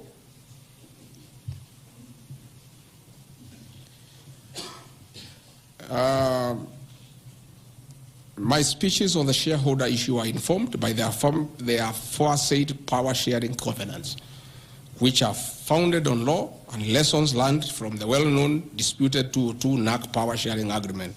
Further power-sharing agreements are a feature of government formation in all democracies in the world that provide the formation of coalitions. My pronouncements on the issue, properly understood, are not only anchored in law, but entirely harmless and incapable of being construed as a basis for ethnic animosity, a danger to national cohesion, or a threat to national unity.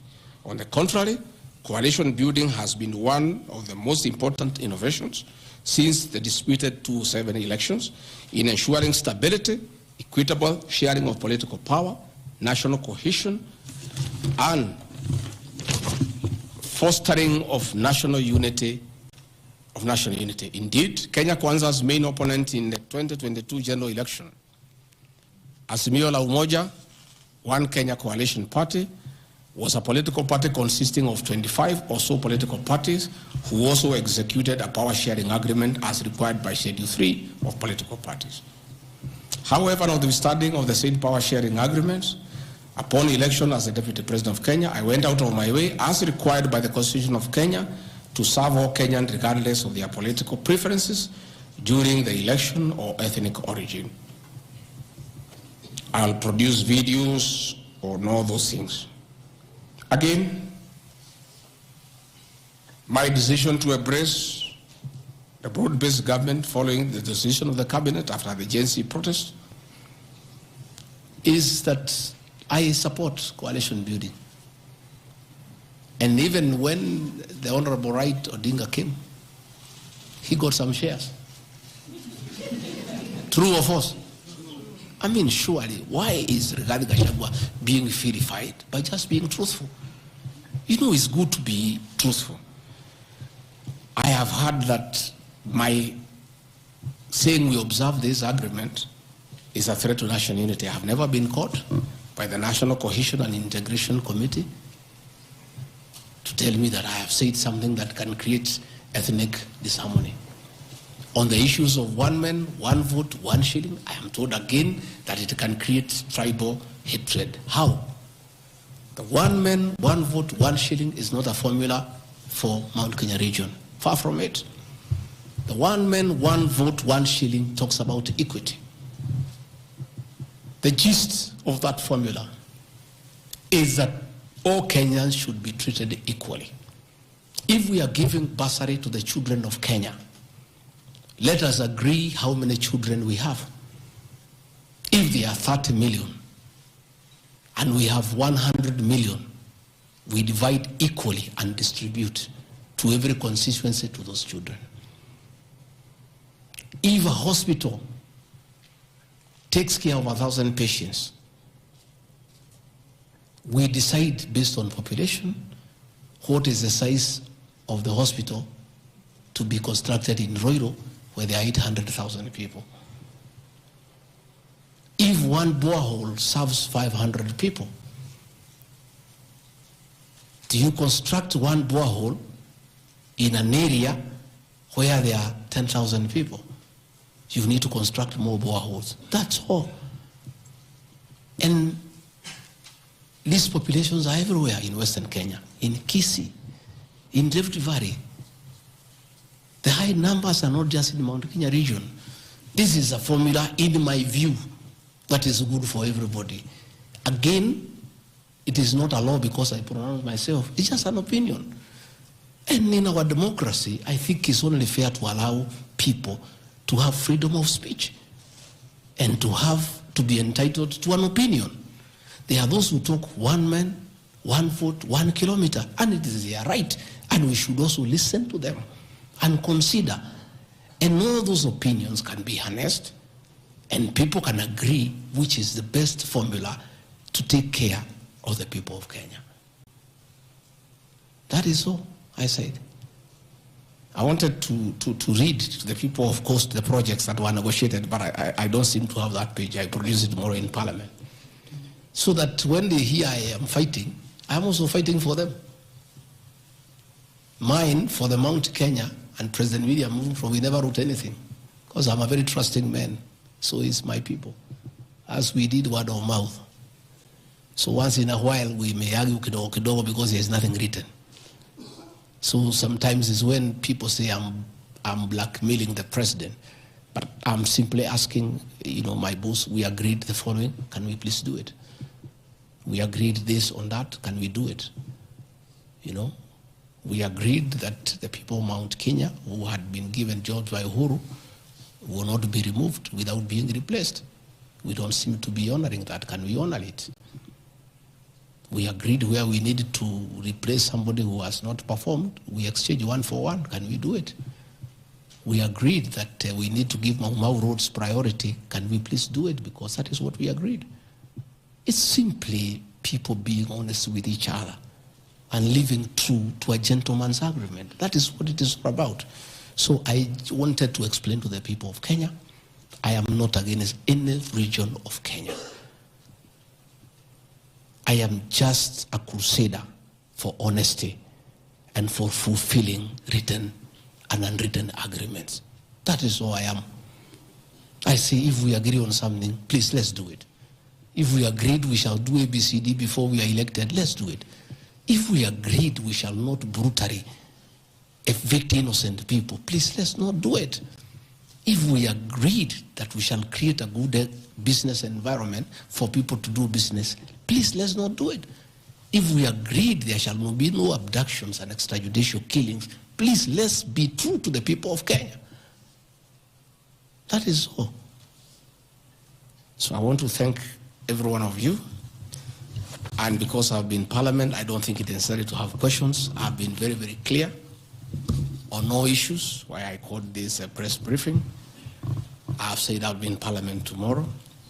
I've asked my team to try to give you all the materials so that you can also go and digest. But I think I've prosecuted my case before my employers, the people of Kenya. And I trust because the members of Parliament are also listening. They'll be fair, they'll be just, and they'll be true to their conscience and do the right thing and not hang an innocent man without evidence. I wouldn't mind being crucified if there was evidence, but there's nothing, zero. I've explained myself to the fullest. And I think you and the people of Kenya have heard me. Let me thank all of you for giving me this time, and I appreciate the media for your role to inform the people of Kenya, to educate them, to entertain them, and keep them abreast with what is going on. I want to thank you for your coverage of the short public participation on this impeachment motion, because you exposed it for what it was, and your video clips are very useful for us as we argue in courts of law. You guys are wonderful. You are good people. No wonder you are called the fourth estate. I don't know where we would go in this country without you. We would have so much impunity. We would go back to dictatorship without the media. I want to encourage you to continue to be the watchdog on behalf of the people of Kenya, to protect the Constitution with zeal, to uphold the rule of law, and to call out impunity and corruption. And I want to say, after this impeachment, I want the members of Parliament now to focus on the corruption scandals around our country. The Adani scandal, the issues in public health sector, the glaring theft of public resources. That is what Parliament should consider and take time. And that is what the people of Kenya want. And I really want to thank the media for being a very responsible watchdog on behalf of the people of Kenya. Please continue writing. Where GACHAGUA has gone wrong, please write. But always accord me the right of reply.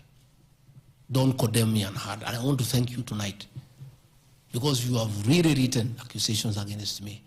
But I am also to blame because I never called you, isn't it? Now that I have called you, I want you to request you. Every accusation, put my answer. Is that not fair? Let the people of Kenya judge. You want to ask questions? Yes. But not outside this. Okay. Your Excellency, thank you. We appreciate you hosting us here. You have said a lot in the last more than nearly 2 hours, so I'll be very brief in relation to what you said. My colleague Sam Gituk hosted you here on the 20th of September, and you said a motion of such magnitude cannot head to Parliament without the sanctioning of the party at the parliamentary group level and without the go-ahead or the green lighting by the President. Has President William Ruto in effect sanctioned that motion now that it's in Parliament? Second, this is in relation to your statement on the 4th of January this year regarding High Court Judge Honorable Esther Maina you have mentioned. You said you accused her of corruption and you said you'll file a petition, but we never saw you there. You nonetheless said that you have filed a petition. Can you tell the Kenyan people when you have filed that petition? Maybe you can note. This one the same because, Your Excellency, you and President William Ruto hold the ultimate office that must provide answers for the Kenyan people. You therefore are open to accountability, scrutiny, and questions. When you took your oath of office, you told the Kenyan people that the country has empty coffers, that you inherited empty coffers. However, your statement is contrary to what the Kenya National Bureau of Statistics says, that at the time when you assumed office, the country had at its disposal 3.02 trillion Kenya shillings, includes revenue plus appropriations in aid. Why, Mr. Deputy President, did you make such a misleading statement in front of the Kenyan people and the world? Regarding your shareholding question, I'm sorry to hold you to account, Mr. Deputy President, that the context in which you have provided the agreement between the parties, the Kenya Kwanza parties, and your defense is different. This is what we said in Kericho County, that this government on February 2023, this government is a company, you told the people, that has its shares. There are owners who have the majority of shares and those who just have a few, while others do not have any. You invested in this government, you told the people of Kericho County, so you must reap. You sowed, you tilted, you tilled, you put manure and irrigated. Now it's your time to reap. Some few months later, the High Court quashed the appointment of more than 1,406 KRA officials. And the judgment? 700 of those officials were either from the Kalenjin or the Kikuyu community. How much of a responsibility will you take, being part of the presidency, of such gross locking out of Kenyans who qualify, who are competent, who merit, yet half of those appointments went to only 2 communities? That's enough. Thank you. One, the issue of Justice Minor is sub judice. I don't want to discuss it because it's a matter before court, but I'll be able to give you the date when we filed so that you can follow the petition. As to the issues that this motion cannot find its way to the Assembly without the President nod, that is true. It can't. It has its nod. As to the issue of shareholding, again, this is a matter that I'll be prosecuting. By answering your question, I'll delve into the merits and the demerits of the argument that will come up. But I also want to remind you that I did not say that it's a company. I said like a company. Like. You look at the clip, it's there. Like, I gave an example. And a company has shareholders. I've just read to you, there's 30% here for somebody. That's what I was saying. I was just being truthful without removing the agreement. Again, I am not responsible for making appointments in Kenya. I don't make any appointments. The Deputy President does not appoint anybody. You know, the appointing authority. Ladies and gentlemen, because my lawyers tell me we don't want to delve into the merits and the demerits of the presentation that I've made. Yes, Karanja.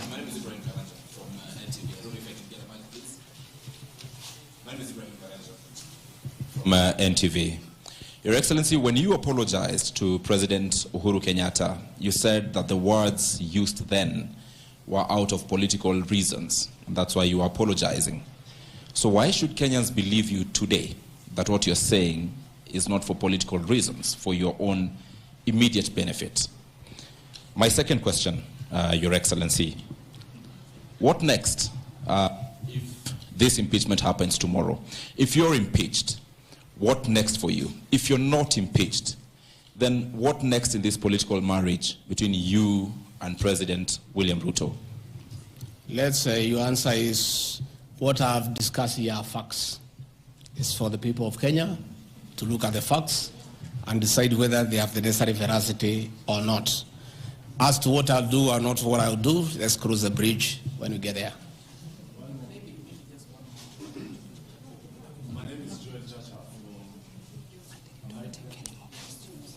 I think, good people, we have had a long night. We have had a very long night, and you need to go and file your story. I want to once more thank you very much. Good people, asanteni sana, Mungu awabariki, tutaonana kesho. Thank you.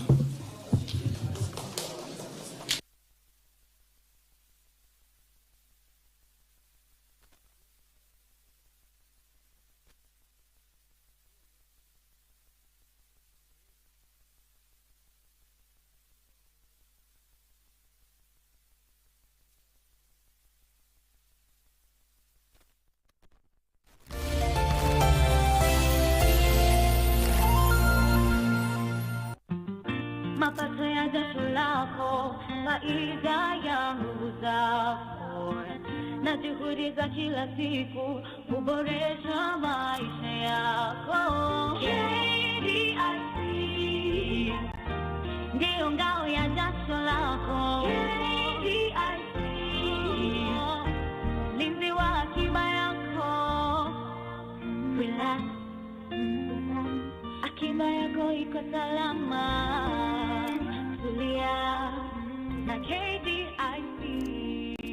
KDIC, safer, stronger together.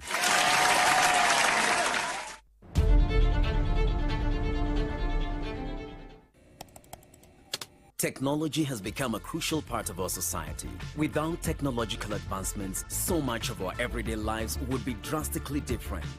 As technology develops, it strives to fulfill the changing needs of society. This means that technology exists to help us achieve the things that we wouldn't be able to achieve without it. Take on Tech looks at the advantages and downside of technological innovation in a world that is becoming increasingly dependent on new digital technologies. Every Monday at 10:30 p.m.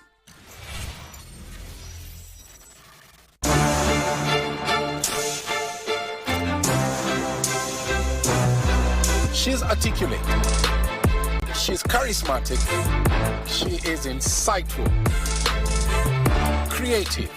She is our new member on the Anchors team on Prime Edition.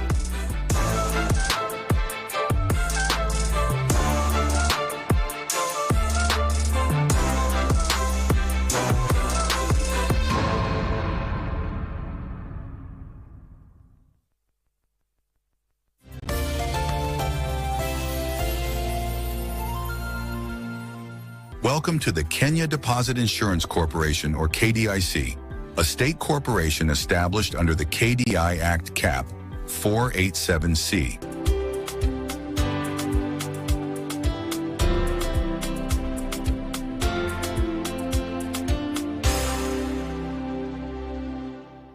KDIC, safer, stronger together.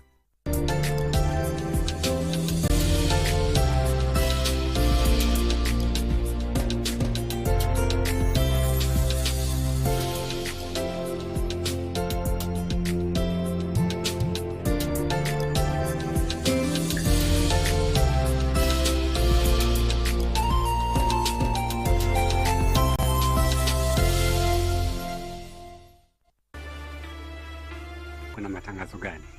Mzee wetu, tangazaji anapiga kelele huku na kule, hujasikia? Pengine sitapishana naye. Mshuhudie utawazo kwake na kuapishwa kwake kama kiongozi mpya wa kisiwa hiki. nitumie nafasi hii kumpongeza kaka yangu mkubwa Mbura. Kama ni jasiri itabidi pale apaondoke, na kama ni huyo Sitara atafutiwe wazazi wake pale wako, arudishwe kwao. Kwani huna utu wewe? Huna imani?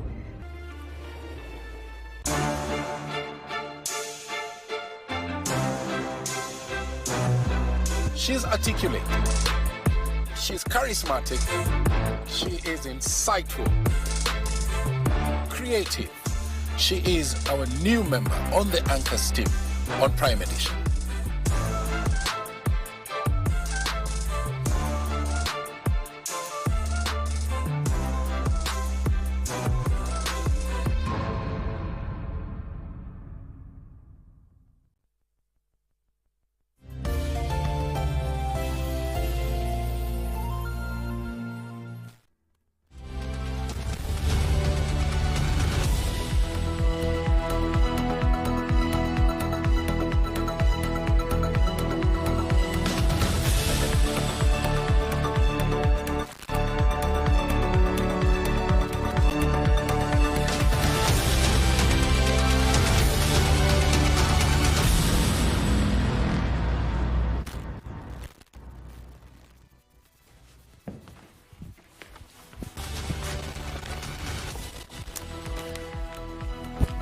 Good evening and welcome.